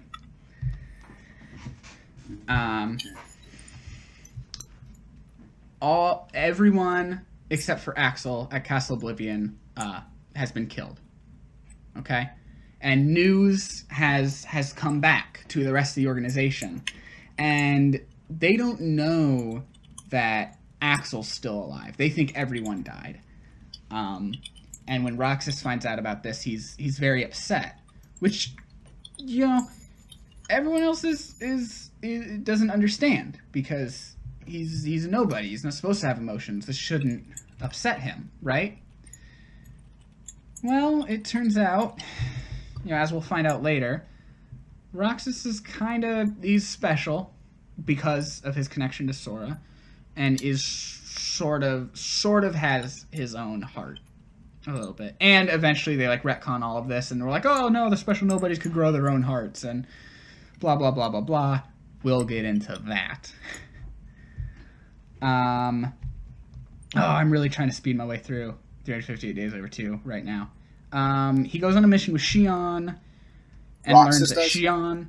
What's that? Yes, Roxas goes on a mission with Shion, learns that Shion has her own Keyblade, and sees her face for the first time. You see, Shion, being an imperfect replica of Roxas, doesn't resemble Roxas. She is more built on Sora's memories of Kairi that Roxas holds. Therefore, she pretty much just looks like Kairi, but with black hair. At least when he looks at her. When other people look at her, they may just see just the hood up. Just they don't see a face because the hood is up. Oh, right. All the organization, they wear a black cloak. They wear a big black coat. I kind of figured if they were like a secret organization and their name was Organization 13, they'd probably all wear black clothes. Yeah. But anyway, over time, eventually Axel comes back. Roxas is very happy to see Axel. Oh my god, you're alive. Shion goes missing for a bit. They find her. They find out that she can't summon her Keyblade anymore for some reason. Eventually, they help her learn how to use it again. The way Roxas helps her finally get it is he gives her his Keyblade, and he uses a stick on that mission, which is a very difficult mission in the game because you have to beat the boss without your actual weapon. And you just have a stick, which has like 2 attack. But it does lead to one of the funniest exchanges in the game, which is Roxas, that's a stick. I love that exchange. Anyway, not important. Or it could be. Again, who knows what's on this quiz? I'm so stressed with this quiz and it's not even great. Oh god.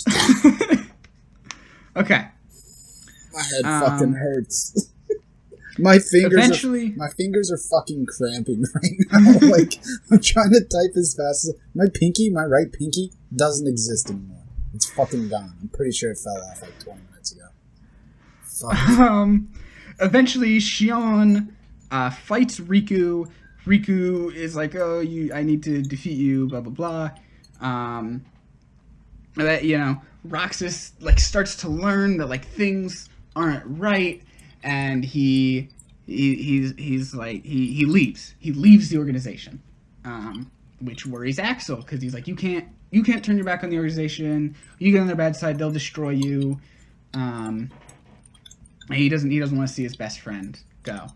But eventually, Shion comes to Naminé and is like, Shion has come to understand that she needs to give herself up to return Sora's memories. She decides that this is the right thing to do.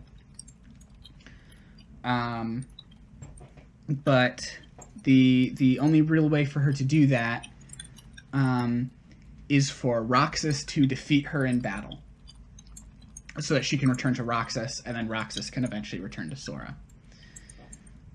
So she confronts Roxas, and in a very heartbreaking moment, the player playing as Roxas is forced to fight one of his best friends when he doesn't want to. And the moment she starts to fade away, he starts to forget her. And everyone starts to forget her. Because she was never supposed to exist.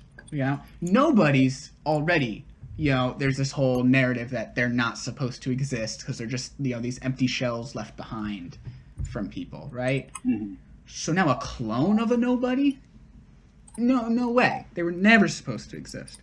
So with her ceasing to exist, everyone ceases to forget that she ever existed.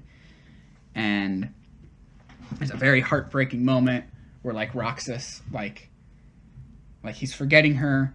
And then one last moment before she disappears, Roxas remembers everything for a second before she's gone completely. And then he forgets everything.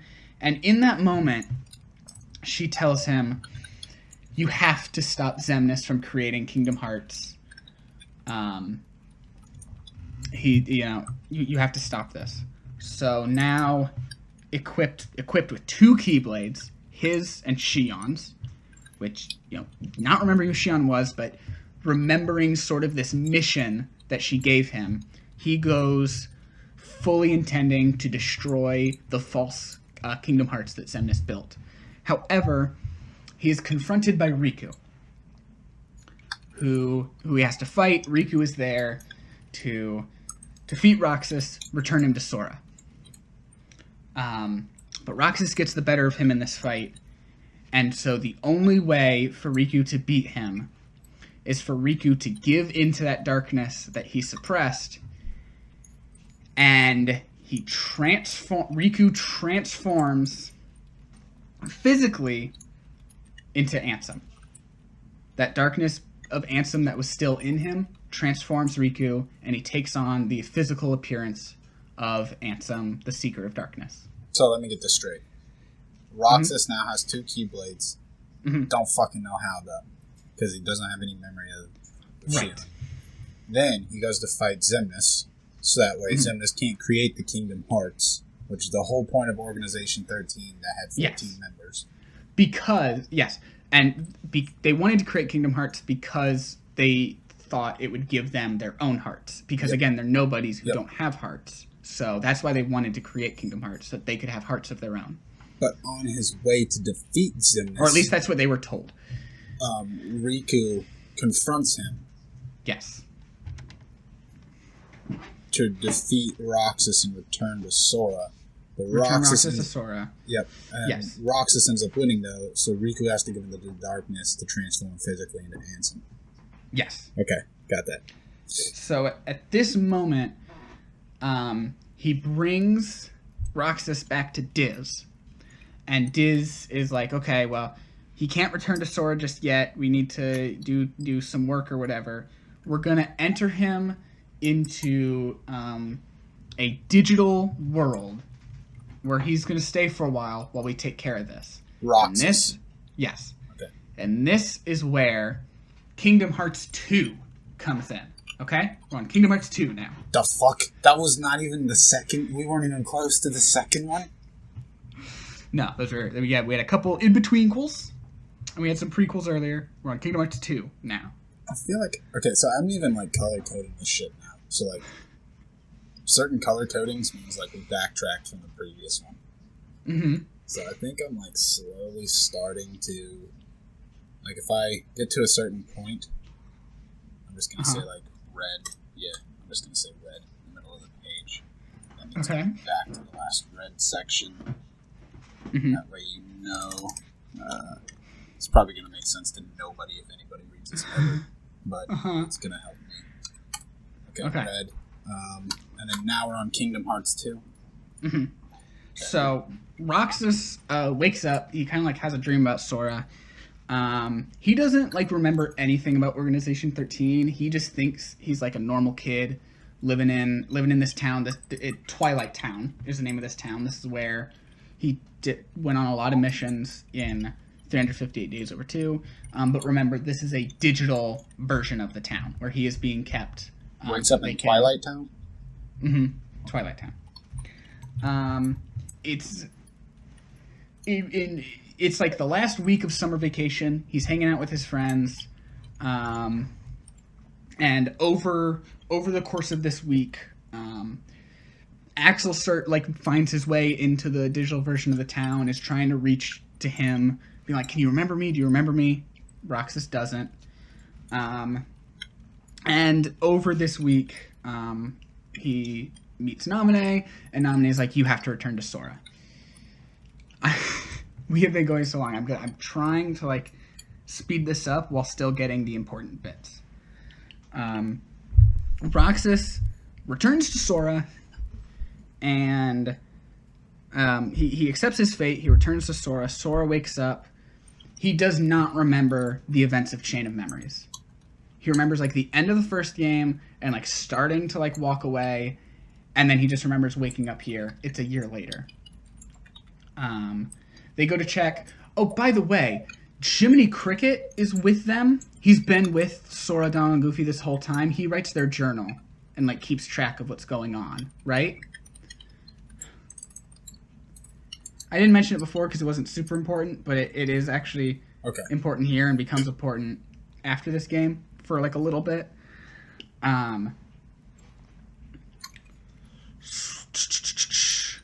They're like, hey, what happened? Jiminy, let's check your journal. The journal is completely blank. All that's written is one sentence that says, thank Naminé. They don't know who Naminé is. So like, okay, well, we're just going to go on our way. We'll try to figure out what's going on. Eventually they come across what's left of Organization 13.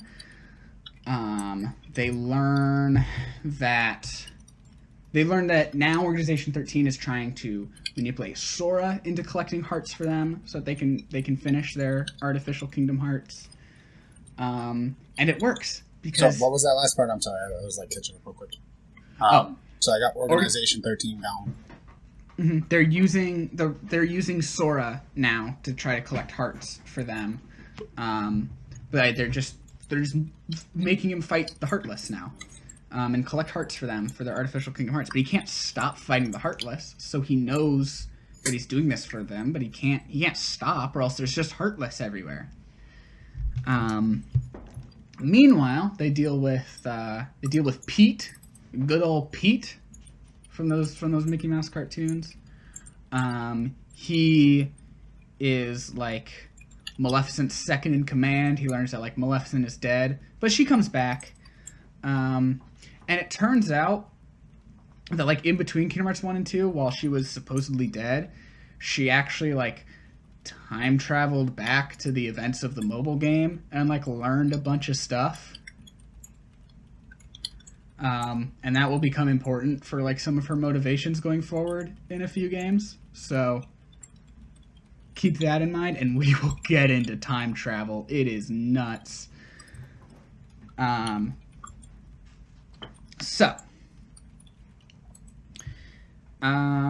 Pete re-meets up with Maleficent, who is now back to life.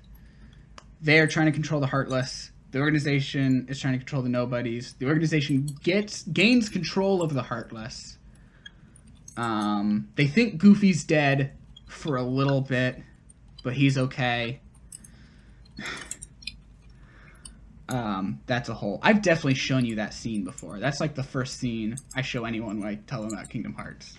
Like Goofy's death scene. You've seen that, right? Maybe. You have to have seen that. When like the rock hits them in the head. I don't think I have. Oh, you've definitely seen it.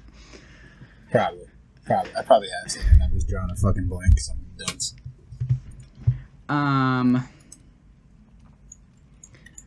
Over the course of the game, Sora defeats the rest of the organization,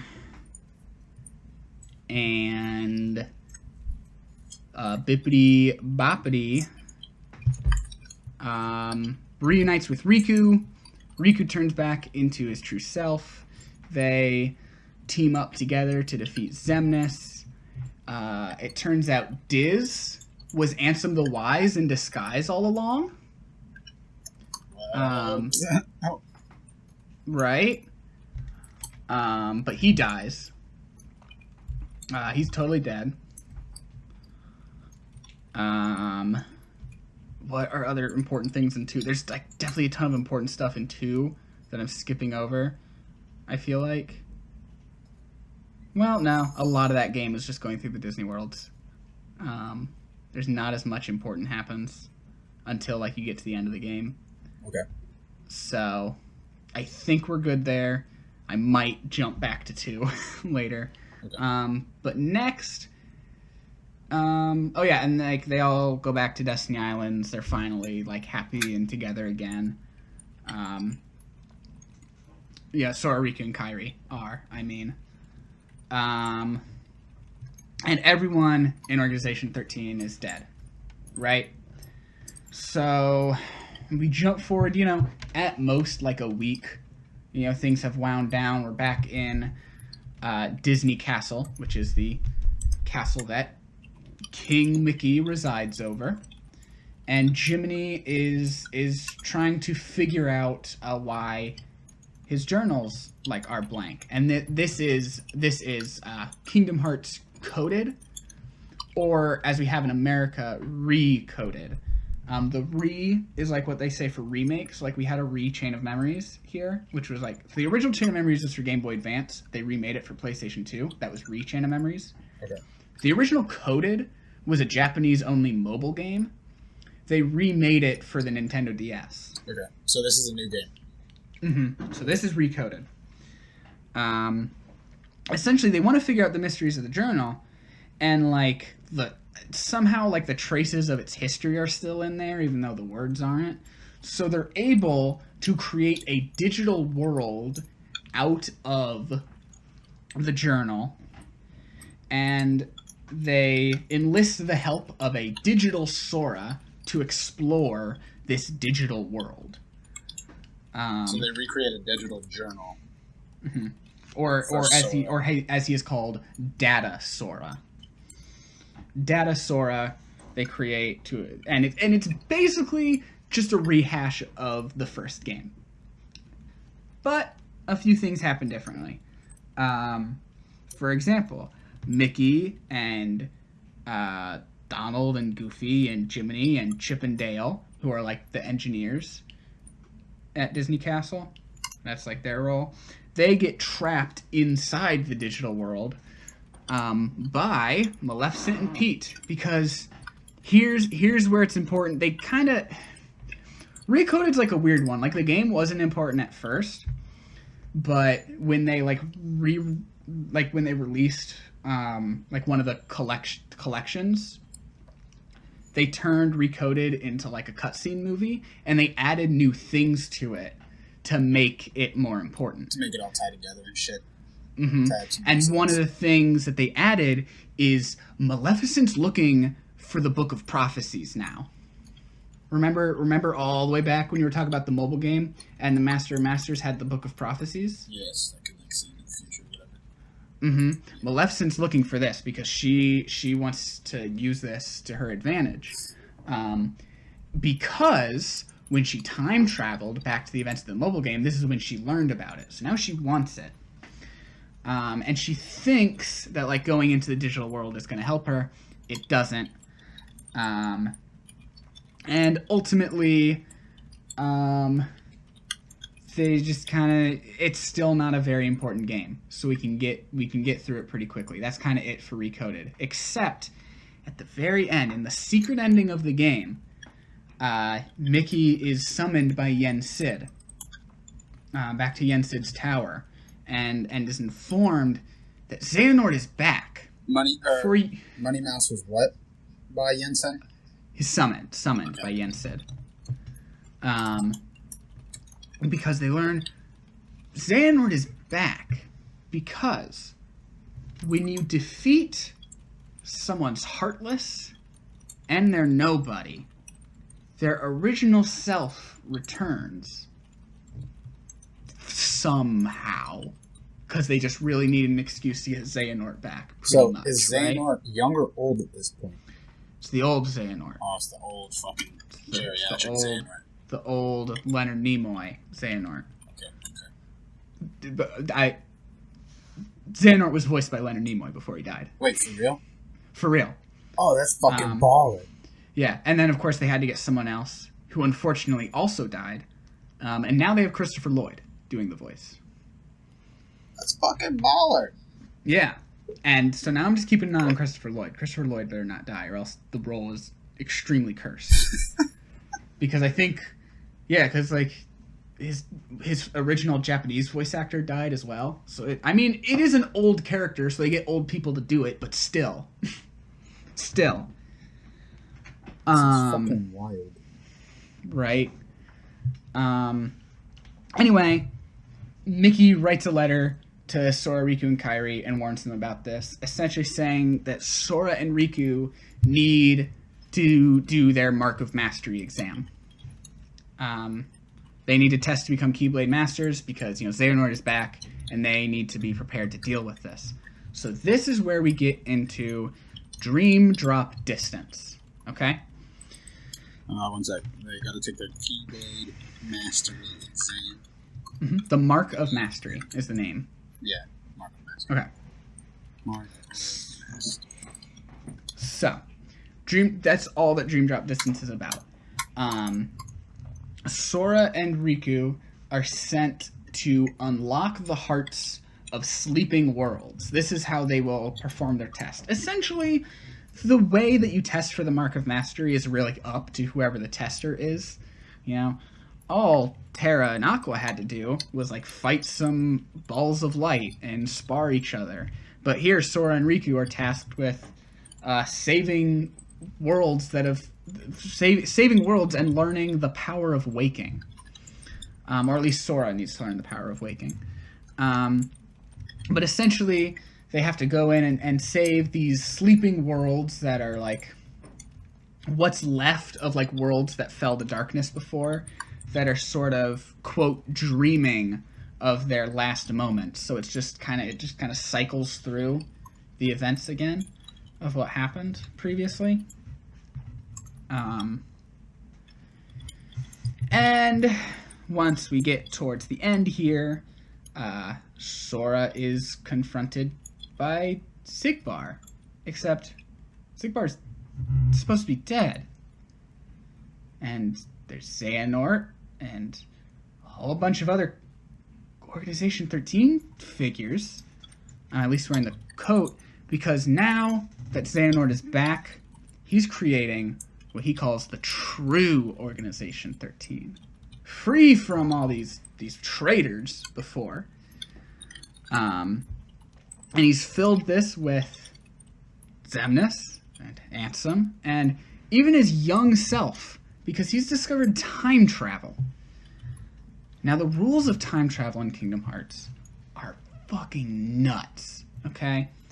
Essentially, a piece of yourself must have been left behind in the past, and then you can return to that. That's how they explain it. But, when they say a piece, it's in a very, it's not literally cut off your pinky or whatever. It's That's what I was thinking. I was like, this dude arm fell off. It's very, in the spiritual, heart piece sense, whatever.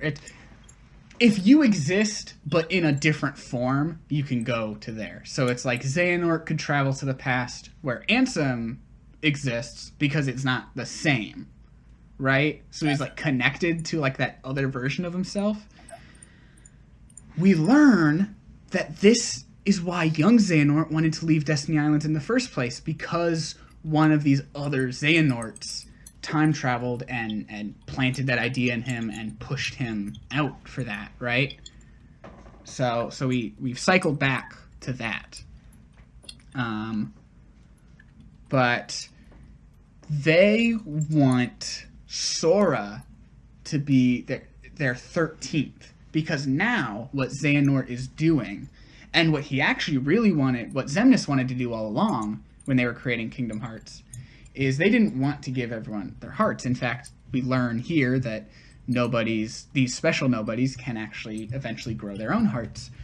What Xehanort wanted to do was he wanted to turn all these people, he wanted to have control of all of their bodies. He wanted to turn all of them into other Xehanorts, so that they're all him. There's not other people here to be in control, right? So they'll just all listen to him. Or Xehanort. He doesn't. What's that? Xigbar wanted to turn all of the Xehanort. Xehanort wanted to turn all Xehanort wanted to. So that is just him. Okay.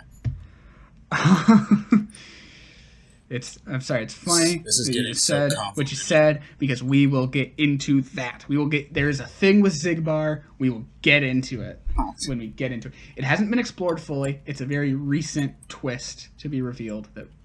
Anyway, they want Sora to be the 13th vessel because they still need a Keyblade wielder, right? Yeah. Riku is able to save him, and through this act, The True Organization 13 disbands for a bit to return later, and Riku is granted the Mark of Mastery. Sora is deemed not ready for the Mark of Mastery. And finally, now is where we get into Kingdom Hearts 3, the big one. All right? Okay. I gotta create a new little tabby thingy. Sora has to reawaken his power. Kairi, actually, that was something I skipped in Kingdom Hearts 2. Kairi gets her own Keyblade in Kingdom Hearts 2. That's important, because Kairi is now ready to train with her Keyblade. And I also skipped something in Dream Drop Distance, because Lee, who is like the original... Because remember, if the Heartless and the Nobody disappear, the original comes back. Lee is the original of Axel. He comes back, and he gets a Keyblade, too. Because they just wanted to give everyone Keyblades. Which one was this in? What's that? Which one does Lee get Lee come into? Dream Drop Distance. Dream Drop Distance. Okay. He's actually like part of helping save Sora from the True Organization. And so now in Kingdom Hearts 3, Kairi and Lee are training together to use their Keyblades because they are to be part of this new team, the new Guardians of Light. You see, remember how I mentioned earlier, like an hour and a half ago, that there were 7 light people? Yes, that the Keyblade was fractured into 20 pieces, 7 of light, 13 of dark. So they're creating the 7 of light. Yes, because this True Organization 13 is a 13 of dark. So they need the 7 of light to confront the 13 of dark. Now, you might think, won't this just be that equal clash again? Won't this just recreate the Keyblade and reignite the Keyblade War and bring about the true Kingdom Hearts that Xehanort could take the power of? Yes, it absolutely will.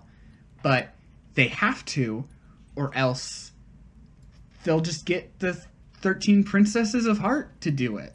And they can't fight back, except like Kairi could, but except for the fact that the 7 princesses, you mean? The 7 princesses, yes. Okay. Except for the fact that now there's a new 7 princesses, which was clearly just like Disney being like, well, we need like the new characters to be the relevant ones now. They haven't revealed who all of the new 7 are, but we know that Elsa, Anna, and Rapunzel are part of this group, most likely. Because they're in Kingdom Hearts 3. But anyway, Sora needs to regain like all of his strength, relearn his abilities, especially the power of waking, because he never fully learned it. Riku and Mickey team up to go try to rescue Aqua from the Realm of Darkness, finally. Riku and who? And Mickey. Mickey. Mm-hmm. They've kind of just been palling around, like, since the end of Kingdom Hearts 1. Like they're doing everything together at this point, pretty much. People ship them, which is really weird. So Riku and Mickey gotta do what? They gotta rescue Aqua from the Realm of Darkness. Okay. Mm-hmm, mm-hmm. And Sora needs to relearn the power of waking. And Kairi and Lee are training together with their Keyblade stuff. And Lee actually starts to remember Xion a little bit. And because Xion looked like Kairi, he asks Kairi to start calling him Axel again. So we're going to go back to calling him Axel. All right? Even though he's Lee now, but he has to be called Axel, so he's Axel. But he's still like the original. He's not a nobody.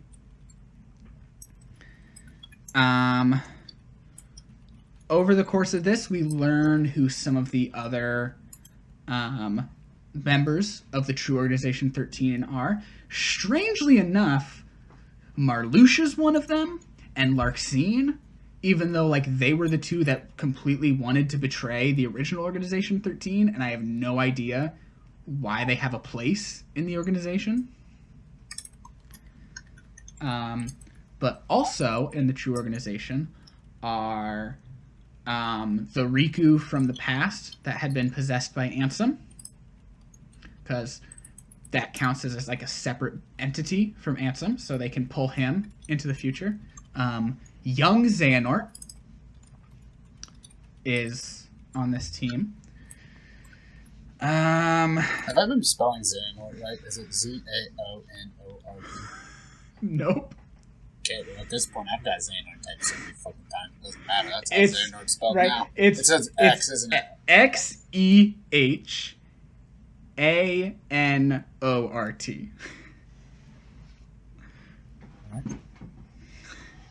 Why? Okay, fuck it. It's Zaonort. I probably got like 100 Xehanorts posted up in this bitch right now. No way I can change it.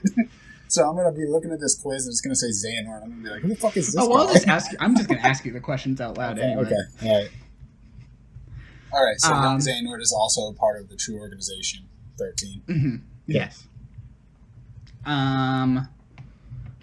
We've got Syx. We already mentioned Zigbar. Luxord is part of the True Organization 13. Demix and Vexen are supposed to be. However, they get pushed out in favor of they find a way to bring Shion back, but like without all her memories from before. So they're like, oh, perfect, our little puppet to control again. So Vexen and who else? And Demix. Okay. And because they get pushed out of the True Organization, they actually end up doing some stuff, helping the heroes, which we'll get into that in a second. One very, very important thing to mention is that in Sora's adventures going through Disney Worlds in this game, when he is in the Toy Story world, Rex really likes this game called Virum Rex. And he actually believes Sora, who, presents as an action figure when he comes into this world, because that's actually, I can't believe I haven't mentioned this yet. Certain worlds, in order to blend in, because, you can't know about the existence of other worlds, their magic will, transform them to, fit within the world. So, they go to the Toy Story world, they become action figures. They go to the Monsters, Inc. world, they become monsters. They go to the Little Mermaid world, they become sea creatures. Right? Does all that make sense? They go to, the Halloween Town world, Donald becomes a mummy, Sora becomes a vampire, stuff like that, right? Yeah, I just wrote form changes based on worlds so they fit in appropriately. Perfect. Anyway, Rex believes Sora to be an action figure based on this game. The main character, Yo-Zora, even though he looks nothing like Yo-Zora. In fact, Sora even comments that Yo-Zora looks more like Riku. How do you spell Yo-Zora? Yo-Zora? Yozora. Okay. Anyway, this is important. This will come up again later. But Sora, he hasn't earned the power of waking yet, but he determines that he needs to go. He needs to help Riku and Mickey get Aqua, and he comes just in the nick of time because Aqua has totally fallen to darkness, and she's going to attack them, and they're no match for her. But Sora comes in and Sora fights her, Sora pushes her back, and Sora and Riku do this move together, and they push the darkness out of Aqua, or the darkness is still in there because she's not pure light, but they restore her to her true self, and she's back. They get her out of the realm of darkness, and now she can go wake up Ventus. And so they wake up Ventus, and the Guardians of Light are coming together. They're assembling their team, And at that point, they're just like, "Yay!" It doesn't really. They kind of play coy about like who the specific 7 are because there's like way more than 7. So it's just like, you're kind of all working together. It doesn't really matter which of you are the actual 7 Guardians of Light. So the 7: Sora, Riku, Mickey, Kira, Lee, Aqua, and there's one fucking more. That's 6 of the 7. Yeah, Sora, Riku, Kairi, Mickey, Lee, Aqua, and Ventus. Oh yeah, Ventus. I forgot about him. But like Donald and Goofy are there too, so they're just like, there's like 9 Guardians of Light. Yeah, but Donald and Goofy don't really count. Yeah, fuck Donald. That guy sucks. Right. Again, I still blame him for a lot of what happens in the series because he just wouldn't let Riku come with them back in the first game. Anywho, they're like, all right, we gotta go fight them. And they go and fight the True Organization 13. They get Roxas back, and it turns out like that's what Demyx and Vexen were up to. They were helping them get Roxas back. They got him like into his own. Basically, they like made like empty replica bodies, so that when like Roxas's heart came out of Sora, because like Roxas had his own heart, they just put it into this replica body, and now he has his own body. And like that's how Xion came back too. It's how they bring Naminé back eventually, like later on in the game. And they make their way through the True Organization 13, most of them. They end up getting Terra back through this because it turns out it's like this whole time, Ansem, the Seeker of Darkness, he's had this guardian, just this great big shadowy figure. Turns out the whole time this was Terra. This was what was like left of Terra after like Xehanort had taken the body for himself. So Terra finally like breaks free from whatever restraints are like doing that and frees his heart and gets his own body back and all that good stuff. And then it's time for Sora to go up and fight young Xehanort, Xemnas, and Ansem all at the same time. And he kicks their asses. And then it's finally in the end, time to go fight Xehanort. He's not ready to until Xehanort just fucking kills Kairi. No! Right? Xehanort kills Kairi. So Sora's pissed. He goes and fights Xehanort. In the end, Xehanort just kind of accepts defeat. Ericus's ghost kind of comes back, and he's like, "Hey, we used to be friends. You used to be cool. Come on, just be dead. They beat you. Just come with me, and we can just be chill together." And Xehanort's like, "Oh, all right. We'll go be chill together." And they're like, "We did it. We beat Xehanort. We beat all the 13 Darknesses. We didn't, cause, the events of the Keyblade War to happen again." But Sora's like, "Yeah, but Kairi's dead. Kairi can't be dead. I have to go do something about this." So Sora returns to this place that I did kind of skim over this. Sora does technically die, like, earlier in the game. Yeah, I just kind of skipped over the main character dying. Yeah, he goes to this place called the Final World, where he pieces himself, like, back together and comes back to, like, before he died and, like, fixes it, right? So he willingly goes back to the Final World, and he speaks to Chirithy is there. I can't believe I haven't explained who Chirithy is. Chirithy was like part of the mobile game. Like everyone gets like their own Chirithy, and it's like their companion. Okay, that's the simple way to explain it. So it's like a Palico or something in Monster Hunter. Yeah, very similar. And in fact, it's believed, especially actually, I think it's pretty much confirmed based on like a scene at the very end of the game that this specific Chirithy was Ven's Chirithy. Okay. And I think that's like in later games going to be our key to like understanding like what happened to Ven in between the mobile game and Birth by Sleep, and like how all that happened and what happened, because it just doesn't make any sense right now currently. How is he hundreds of years old? But he loses all his memories, so we didn't have to worry about it, right? Yeah. Or maybe the mobile game and like the final update that I don't think is out yet. Maybe that'll explain it. I don't know. So Sora says Kiri can't be dead, tries to get Kiri back. And I had like a little side note that says Sora died, went to the final world, pieces himself together before he died, fixes it, returns back.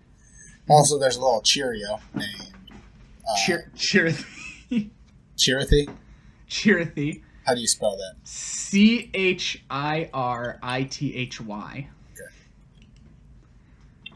Okay.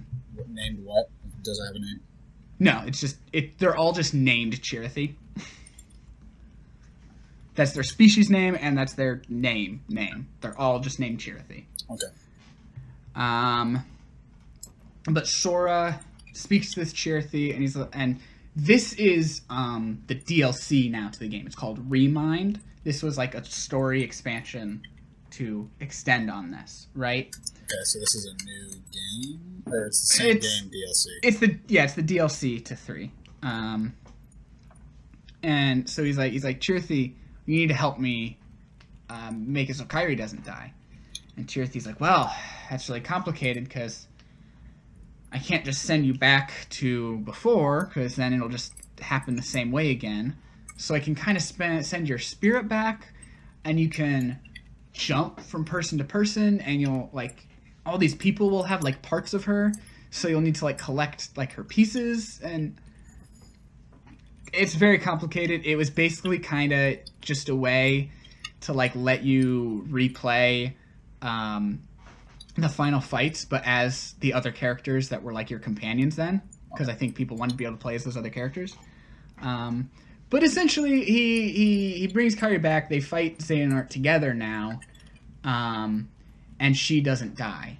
But he has to disappear for it. So now Sora's gone. And Riku and Kairi and everybody, they make it their mission now to get Sora back, right? Where did he go? How do we get him back? And Kairi lets her falls asleep for a year, which is it's weird. This is the second time a character's fallen asleep for a year. And Riku's just kind of going around searching for clues, and this is where we get to the most recently released game, the last game chronologically currently, Melody of Memory, the canon rhythm game. So Kiri falls asleep for the year. Riku's looking for pieces of Sora. Yeah, Riku's looking for Sora, trying to find any clues to where he is, right? So when Kairi's asleep, they're like looking through like her memories. They're looking through and what's this one whatever called? they can. This is Melody of Memory. It's the rhythm game. Melody. This is the rhythm game that is canon and has story that is important to the overall plot. I just want to remind you. It's kind of fucking baller. How ridiculous. We started with a mobile game. We're ending here with a rhythm game. This is an RPG series. You gotta do what you gotta do. This is a fucking long episode, dude. Oh, holy yeah. Shit. This is a double feature here. Have a fucking. Which, you know what? It's fine. We missed an episode one time, so this is kind of making up for it, right? Very true. Yeah, we're killing it. Yeah. All right. So Melody of Memory. So most of this game is just the rhythm game stuff. You go through the songs from previous games. Kairi's narrating the events of what happened before, whatever. We get to the end now, and Kairi confronts her memories of Xehanort, because Xehanort's totally gone now, right? Remember? But she confronts her memories of Xehanort, who are kind of speaking through her. She gets some flashbacks. We kind of learn a little bit about how she got to Destiny Islands from Radiant Garden, which, by the way, oh my god, I totally forgot to mention, Hollow Bastion and Radiant Garden are the same world. We find that out at the end of Kingdom Hearts 2. Radiant Garden became Hollow Bastion because it was all bleak and dreary, so it wasn't a nice garden anymore. Okay. It was just like this big like machine thing. And so that's the same world. That might be important. We still have this quiz, this 35 question quiz to take, and I don't know what questions are on it, except for the first question I'm looking at.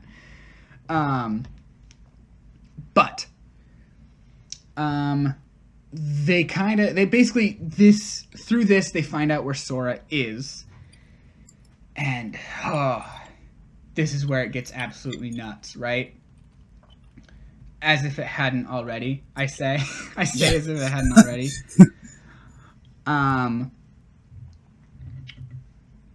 They discover, they discover Sora. They're talking through it. I wanna talk through this the same way they do. They're like, well, we have the realm of light, the realm of dark, the realm in between, and of course this encompasses the realms of memories and dreams and data, but those are all reality. What's on the flip side of that? Unreality. Or fiction. He's in a fictional world. Think back to some things that I said might be important and come up later. Where the hell, I want you to guess, where the hell do you think Sora is right now? Wait. So I think I actually have this. Between 1 and 2. Nope, not between 1 and 2. Okay. Well, this is something I mentioned during 3. I said would come up again. He's in a fictional world. Is he in Rex's world? He's in Virum Rex. He's in the world of that video game. Okay. Well, I just got really confused there for a second because there's a part where I wrote between 1 and 2, Maleficent time travel back to the mobile games to learn shits, which might be important. So fucking remember I get this. that. Please remember this, man. It's important. I wrote that. I get that. Notes, and I was I like, understand it. Okay. Now. Okay. So we're in a fictional world. He's in Rex's video. Holy shit! Is he whatever? Yeah, actually, I wanted to come back to this now. This is still another part of Remind. The real, final, secret boss of Remind is Sora fighting Yozora. And we still don't really understand why. We still don't really understand what's going on with that. But that does happen. They do fight. And we kind of get a secret ending that we see Riku in that world now. So we know that he goes there. And he kind of already determined he was going to go there. But without Kairi.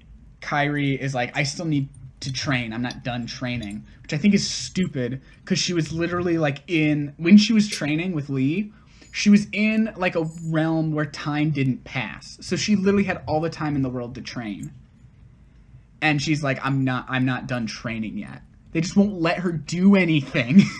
It makes me so mad. Even in the game where she's the main character in the rhythm game, you only play as her for one level. The fuck? It's ridiculous. They don't let her do anything. Anyway, she's like, I'm going to go train with Aqua now. And that's pretty much where the game ends. It offers very little new story. And I'm sure in the next game, they'll just recap everything that was there anyway. Now, it's time for the quiz. I don't think the quiz will have anything from Melody of Memory, because it says, a quiz of Kingdom Hearts throughout the series so far, even a few questions pertaining to Kingdom Hearts 3. Okay? You want to share your screen with me? You can read the question. I was just going to read the questions to you. Okay, yeah, that was good. All right, let's do this. Okay, and I'll read you the options. So, question 1. Who does Terra choose as his successor? Sora, Riku, Kairi, or Roxas? Terra chooses his successor. This is going to be in Birth by Sleep. Terra then passes Keyblade onto Riku. Riku. Yeah. Yes. I fucking took notes. Okay, it's not going to tell you if the answers are right or not, but I should. I know these things. You got that one right. I'm 1 for 1. Let's go. Where is Master Xehanort originally from? Radiant Garden, Twilight Town, Land of Departure, or Destiny Islands? Lives on Destiny Island is what I wrote. But it's home to yes. Destiny Islands is correct. Who was originally Ven's master?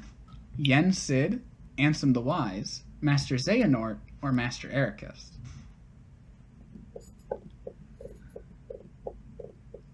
I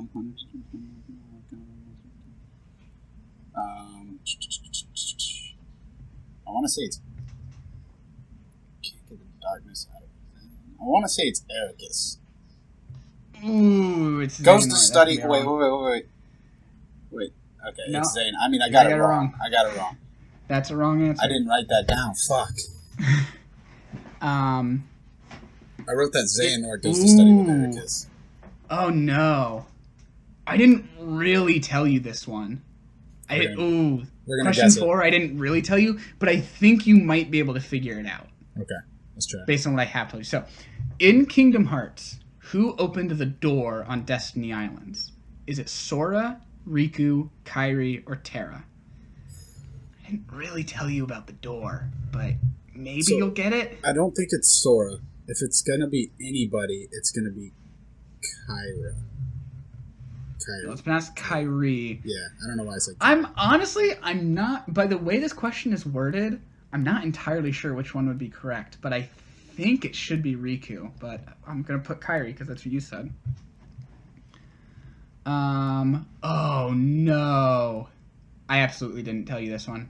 This is going to be a complete guess from you. What is the name of the fruit on Destiny Islands that intertwines people's destinies together? Paupu fruit, star fruit, dragon fruit, or monkey fruit? It's got to be star fruit, because stars, you always look to the stars to find your destiny. It's got to be something. You'd think, yeah. You're so close too. It's Paupu fruit, but it's shaped like a star. Paupu fruit. Like, yeah. Why? I didn't tell you that one. That's just what it's called. It's their.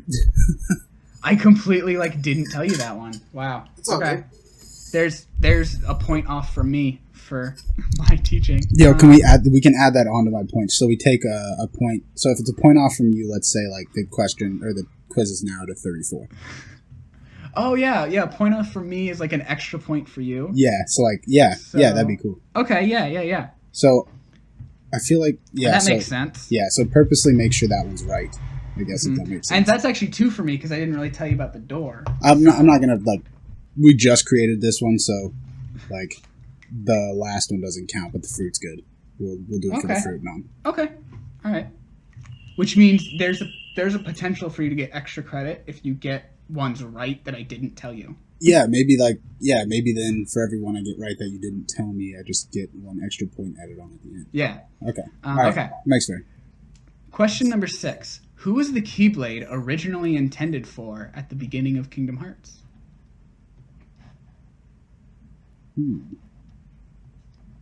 Oh, I'm not at the beginning of Kingdom Hearts. At the very beginning of the story. Mm-hmm. Ooh. Was it for Luxu or whatever? Oh, I didn't give you the options. Sorry. Riku, Sora, Kairi, or Titus. No, it means the first game, not... Oh, not the beginning. Yeah. Okay. I totally forgot to give you the options. Riku, Sora, Kairi, and Titus. Riku, Sora, Titus. Birth by Sleep, is that the I'll first tell you one? right now, it's not Titus. Okay, I figured it wasn't because I never heard that name, so I was like, okay, good.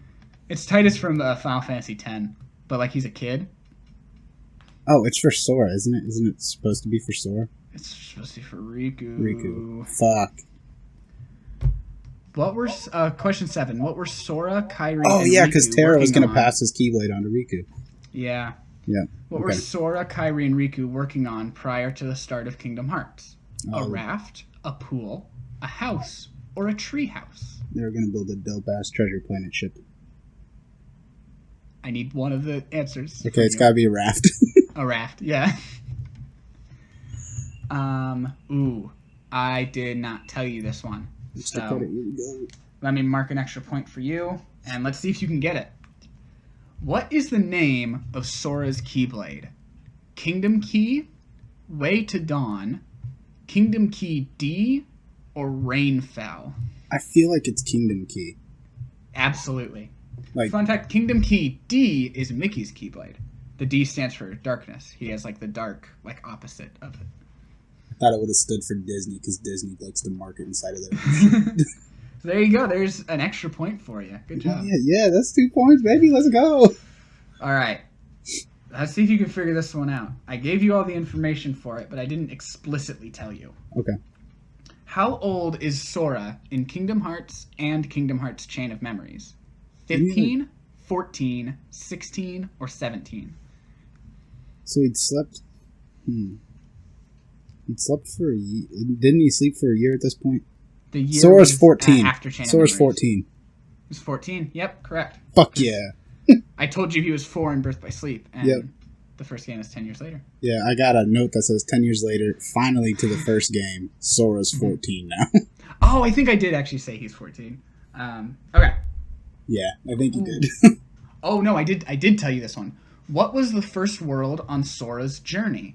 Traverse Town, Castle Oblivion, Traverse Town. Twilight Town, or Land of Departure? Yes, Traverse Town. In Kingdom Hearts 2, what was the only message in Jiminy's journal? Surprised I told you this one. It was like something... Is it thank Naminé, thank Kairi, find Mickey, or the journal was blank? Journal empty minus Naminé. So it's got to be thank Naminé. Thank Naminé. Absolutely. In Kingdom Hearts Birth by Sleep, what were Terra and Aqua preparing for? The Mark of Mastery, a wedding, adopting Ventus, or saving the world? Who were training for what? What were they preparing for? The What Mark were the of two names? Mastery, a wedding, adopting Ventus, or saving the world? Wasn't it the Mark of Mastery? Absolutely. But then one of them didn't make it. Yes, correct. And that was Riku, right? Ooh. Terra didn't get it. Oh yeah, Terra didn't get it. In Kingdom Hearts Birth by Sleep, I didn't tell you this one, so here's going to be an extra point for you. Okay. This is a very specific one. This is not like part of the broad plot. In Kingdom Hearts Birth by Sleep, who asked Aqua out on a date? Was it Zack, Lee, Bragg, or Ienzo? So, I'm going to scroll down to the bottom here because there's a list of names where they were doing shit together. What were the names, again, that you just said? Zack, Lee, Bragg, or Ienzo? So, I don't think it would be Bragg. Because Bragg's one of the bad dudes. So this is, remember, this happened in Birth by Sleep. Yep. And then what were the other three? Zack. I don't even remember a Zack. So there was probably. But does that mean anything? Does that mean anything? I could have just not told you about Yeah, Zack. so that's why I'm like, there probably is a Zack. Like, just because that name just seems way too out there. When everyone else's name is like Sora and dope shit. What were the other two besides? Lee and Ienzo. I feel like it's Lee. It was Zack. What the fuck? See, I knew it. I knew I should have trusted my gut instinct. It's Zack from Crisis Core. I gotta trust That's your gut. okay. You people. still get the point. Yeah, this is just a lesson in didn't tell trusting you, your but- gut. In Kingdom Hearts Dream Drop Distance, who became a true Keyblade Master? Lee, Roxas, Riku, or Sora? Riku gets Mark of Mastery, Sora fucking fails. Yep, it's Riku. It's like you gotta read these notes. These notes are so fucking stupid. In Kingdom Hearts Chain of Memories, who manipulated the memories of Sora, Donald, and Goofy? Was it Naminé, Marluxia, Larxene, or Axel? It was Naminé. It was Naminé. Because she Good job. first started fucking with Sora as he was moving. Ooh, okay. I didn't tell you this one. This isn't even about the plot. This one's not even about the plot. So we'll see if you can get this. All right. In Kingdom Hearts 2 Final Mix, what is the name of the area where the data battles of Organization 13 can be fought? The Cavern of Remembrance, the Garden of Assemblage, Where Nothing Gathers, or the World That Never Was?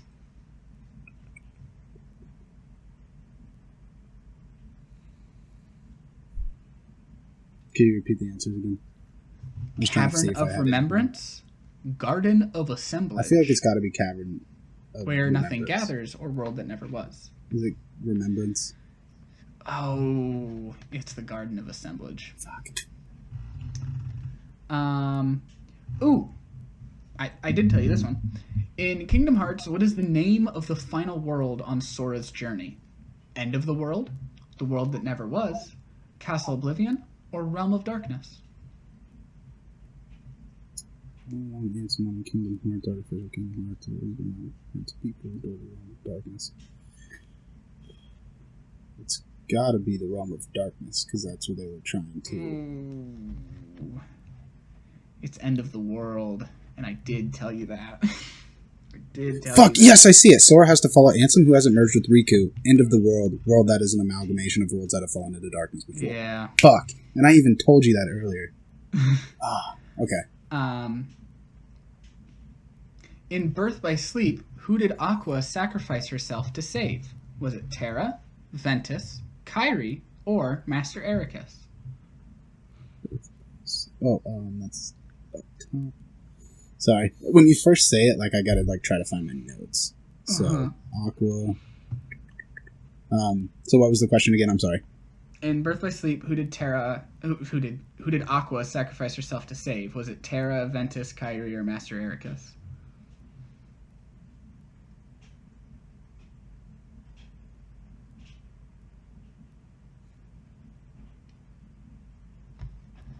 Wow, this is great content. This just solid 10 So I'm reading through these fucking notes. It's so, like, all of my notes are so convoluted. Like, none of this makes sense. Like, if you just take a single line, it's like, what the, this dude has a fever dream and just writing it down. Like, it's gotta be Terra. Yeah, there's Terra. I accidentally said his name, and I was just really hoping you didn't catch it. I was so fucking zoned in there trying to find shit. Okay. I kind of told you this one. It's asking it in, like, a weird way. Like, it's worded differently than I would have worded it. But at the end of Dream Drop Distance, who returns? Is it Master Xehanort, Terra, Aqua, or Ventus? Who returns at the end of Dream Drop Distance?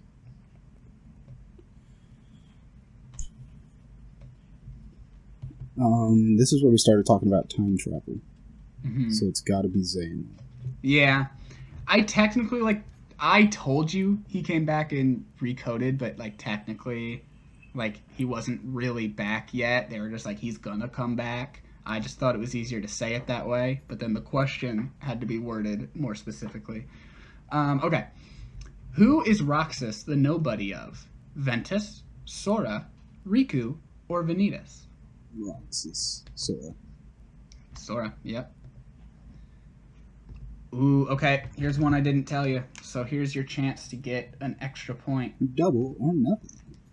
What are the two Keyblades Roxas wields? Oathkeeper and Oblivion, Kingdom Key and Kingdom Key D, Way to Dawn and Kingdom Key, or none? So I'm pretty sure it's Kingdom Key and Kingdom Key D, because if I remember that, you just told me that. Kingdom Key is Sora's Keyblade, and Kingdom Key D is Mickey's. And that's right. While Roxas does wield Kingdom Key, when he's just wielding one Keyblade, when he's wielding two, it is Oathkeeper and Oblivion. Okay. In Kingdom Hearts 2, who does Organization 13 keep referring to Sora as? I'm going to give you like a half extra point, because while I didn't tell you this one, I think you should be able to figure it out. So, do they refer to him as Ventus, Roxas, Vanitas, or Xion? Roxas. Yeah. I'll give you like a half extra point for that one, because like it should be like easy to figure out, but I didn't tell you. Oh, in Kingdom Hearts 358 Days Over 2, who was the 14th member? Xion, Kairi, Aqua, or Naminé? Yeah, Xion, because at this point I started writing Organization 14, or Organization 13, but there's 14 members every time you said Organization 13. Wow. There's a lot. That's probably why my fingers are cramping. I was adding so much useless shit.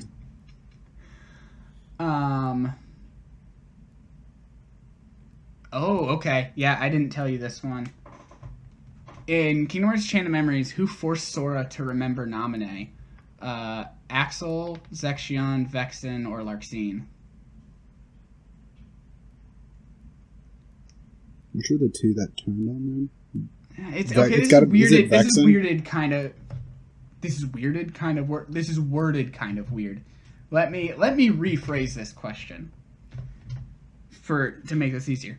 In Chain of Memories, who forces Sora to realize that, like, Naminé is lying, pretty much? Is it Vexen? Because Vexen and Dinix were like homies. And it was Larxene. Oh fuck. No, he's not cool with Demix until 3. Okay. Here's another one I didn't tell you. How many floors are in Castle Oblivion? 10, 5, 13, or 14? Really, there's more, but like it's how many you travel in the game. Is it 10, 5, 13, or 14? I feel like 10's a pretty good round number. It's 13. We're talking about Kingdom Hearts here. Come on now. Oh, yeah, that's true. It's fucking, but then they're like Zack assed out. Oh my god. Wow, I really... Like, so many of these aren't plot questions, though. So I feel like this isn't entirely on me for not telling you No, you're these good. things. Because this next one is, what is the name of Master Ericus's Keyblade? Master Keeper, Kingdom Key, Way to Dawn, or Kingdom Key D? So it can't be Kingdom Key, because that's Sora's. Can't be Kingdom Key D, because that's Disney trying to keep marketing in their own Mickey Mouse game. What were the other two names? Master Keeper or Way to Dawn? Way to Dawn sounds so much fucking cooler, but I feel like I have to go with Master Keeper. I think you're right. I'm actually not entirely confident on that one, but I'm pretty sure you're right. In Kingdom Hearts Chain of Memories, what promise does Sora make to Naminé? To protect her, to marry her, to save her, or to reunite her with Kairi? Chain of Memories? Mm-hmm.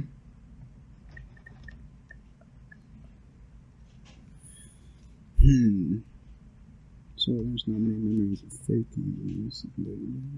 That's true. Tricked Sora into betraying. I feel like to protect her. I think it was to protect her. And you know what? Something I totally forgot to tell you? What? That I'll tell you now, just in case it comes up in these last few questions. All right. Well. Naminé is Kairi's nobody. Kairi doesn't get a Heartless because she has a heart of pure light, but she did get a nobody when her heart went to Sora, and that's Naminé. Okay. Okay. I can't believe I just completely glossed over that. In Kingdom Hearts 2, who abducted Kairi after she got away from Axel? Xigbar, Luxord, Xemnas, or Saïx? I didn't tell you this one. So that's an extra point for you, but let's see if you can guess. So Xigbar, Luxor. Xigbar, Luxord, Xemnas, or Saïx? Who abducted Kairi after she got away from Axel? I feel like it's probably... So, in this one, Axel and Roxas are like buddies. Mm-hmm. So, was Axel one of the answers? No. Okay, never mind. So it's after she gets away from Axel. Okay, so Axel was already going after her. Who, after she gets away, who abducts her? I want to say it's Xemnas.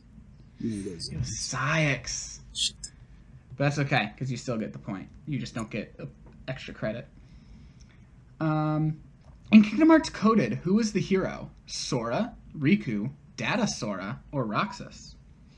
Kingdom Hearts Recoded. Oh, that's way down at the bottom.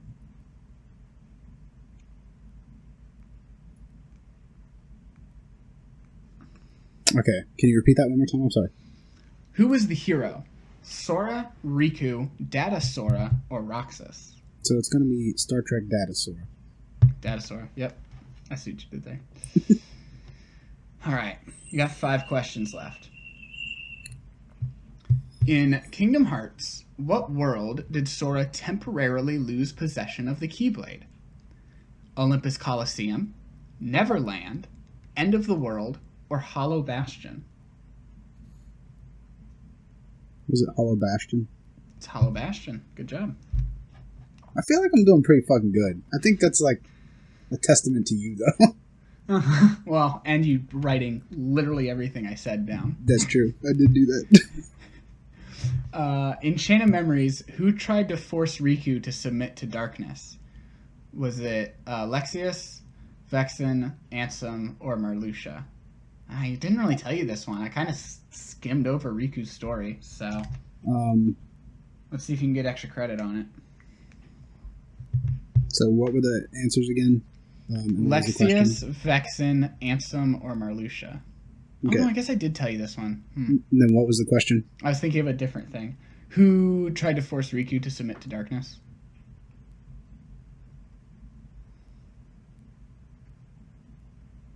Guess I'm actually not sure. I could see this one going two ways. I want to say it's Marluxia.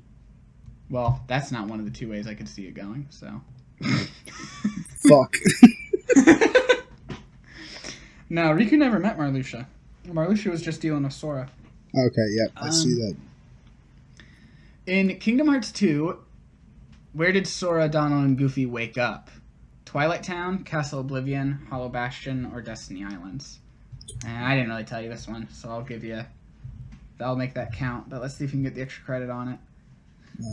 Kingdom Hearts 2? Where did they wake up? Twilight Town, Castle Oblivion, Hollow Bastion, or Destiny Islands? Let's see here.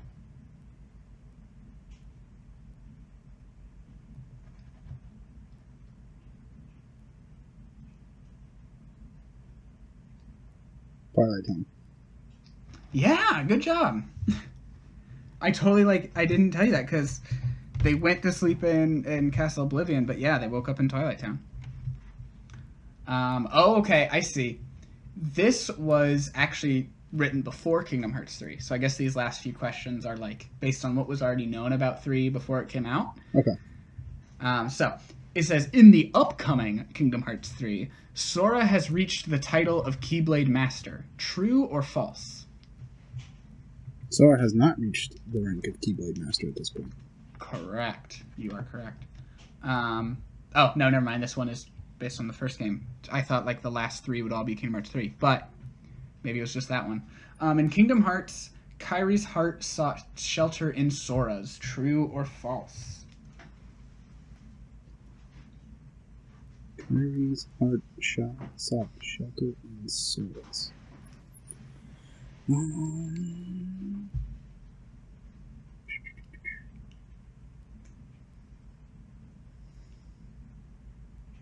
Yes, I wrote Kairi knocked out, but now Kairi's in Sora? Question mark? Who made this fucking game? So yeah, found in Sora. That's true. All right. In Kingdom Hearts 2, final question. In Kingdom Hearts 2, who held what? Oh, I didn't even tell you this one. I have to give you this one. But let's see if you can figure it out. In Kingdom Hearts 2, who held off the Heartless while Sora and the rest went after Xemnas? Was it Maleficent and Pete, Riku and King Mickey, Axel and Saïx, or Axel and Roxas? We know that someone was holding off the Heartless, because you said something about... No, not maybe in a different part, but not in this instance. Not in the part that this is talking about. Okay, what were the answers then again? Maleficent and Pete, Riku and King Mickey, Axel and Saïx, or Axel and Roxas? I'm gonna go with Axel and Roxas. It was Maleficent and Pete. What the fuck? But they're assholes. They were the ones controlling the Heartless, but they had lost control of the Heartless, and they're trying to hold them off. Okay. It was a very temporary truce. All right. Okay. A moment of ceasefire. Whew. All right, we're submitting our answers, and you got 23 out of 35 correct. However, with the extra 11.5 points that I have to get you for things I did not tell you, I'm disappointed that there's so many I didn't tell you. In the 2.5 hours that we spent talking about it, I got a 34.5. 34.5. Yeah, wow. Look at that. Jesus Christ. Now, that's still some you got completely wrong, just also other ones you managed to guess right on. I feel like ones that you told me, I only missed a couple of those. I feel like most of the ones I missed of the ones I told you, I think you only missed 2. Yeah. So let's say 23 out of 25. Yeah. And then a 23 out of 35 for the ones that we didn't cover, and then we'll just say an overall bullshit score of 34.5. Okay. Huh, this has been fun. I fucking like this one. Yeah, I think I'd love for us to like do like more of these quizzes. Maybe This next would be time fun. I'll try to explain something to you. And Yeah, you that'd be have to fun. Next time take we notes. have like a week where there's nothing to talk about, I'd really like to do that. Yeah. That'd be fun. Yeah. I also think like we should do more of these quizzes, like but like take one together. Oh, I'd be down. Like before like Loki premieres, we could do like find like a Loki quiz or something and see just how many we can get right together. That'd be fun, I think. Yeah? Yeah, I'm down. Do stuff like that? Alright. Well, anyway, we've been recording for 2 hours and 40 minutes, so hope you all enjoyed this supersized episode of Awkward Pals. I 100% totally thought we could get this done within an hour, and I was completely wrong. You know, it obviously. is what it is. That's just through my own predisposition to like info dump so much. Like you can tell, like I was even like rushing through the end there. Yeah. Well, like you'll notice once like we get to like page 8ish, like whole games just start taking place in like a half a page, whereas before like one game, like the first mobile games took a page. Well, I think part of it is like I was explaining games and like concepts at the same time. So then we get to later games and it's like, okay, well that concept's already been explained. Yeah, that's very true. The basis of it was. But also, like I rushed through 2. There's barely anything to say about Recoded. Mm-hmm. 0.2 was like, 0.2 was just a very short game. Yeah. So. Also not much to say about that one. But yeah, I would totally love for like, next time there's like an episode where we don't like have anything to talk about, we should totally like have you do this to me for something. I'll think of something then. I'll think of something that's super convoluted that I can think of off the top of my head. All right. So. Anyway. Oh, this will be oh god. You know what I'm not looking forward to though? Editing. Doing the video version of this episode. Oh Christ, no. Because we've launched video versions of the podcast. Well, at least the first episode. I'm working on it. I wanted it to be. I totally intended to announce this at the top of the episode, but if you're still listening, kudos to you. But yeah, I wanted it to like. I didn't want it to just be like, oh, an animated background with the audio playing with like a visualizer. I wanted there to be something to look at, so I'm putting in like relevant footage in the background to like what we're talking about, which is easy when we're talking about like a movie or whatever, because I can like play the trailer if we're talking generally, or if we're talking about a specific scene, I can put the scene in the background. But I also didn't want it to be like, oh, if you're not watching, you're gonna miss something. So it's there if you anyway, or if you just that's an want to option. listen.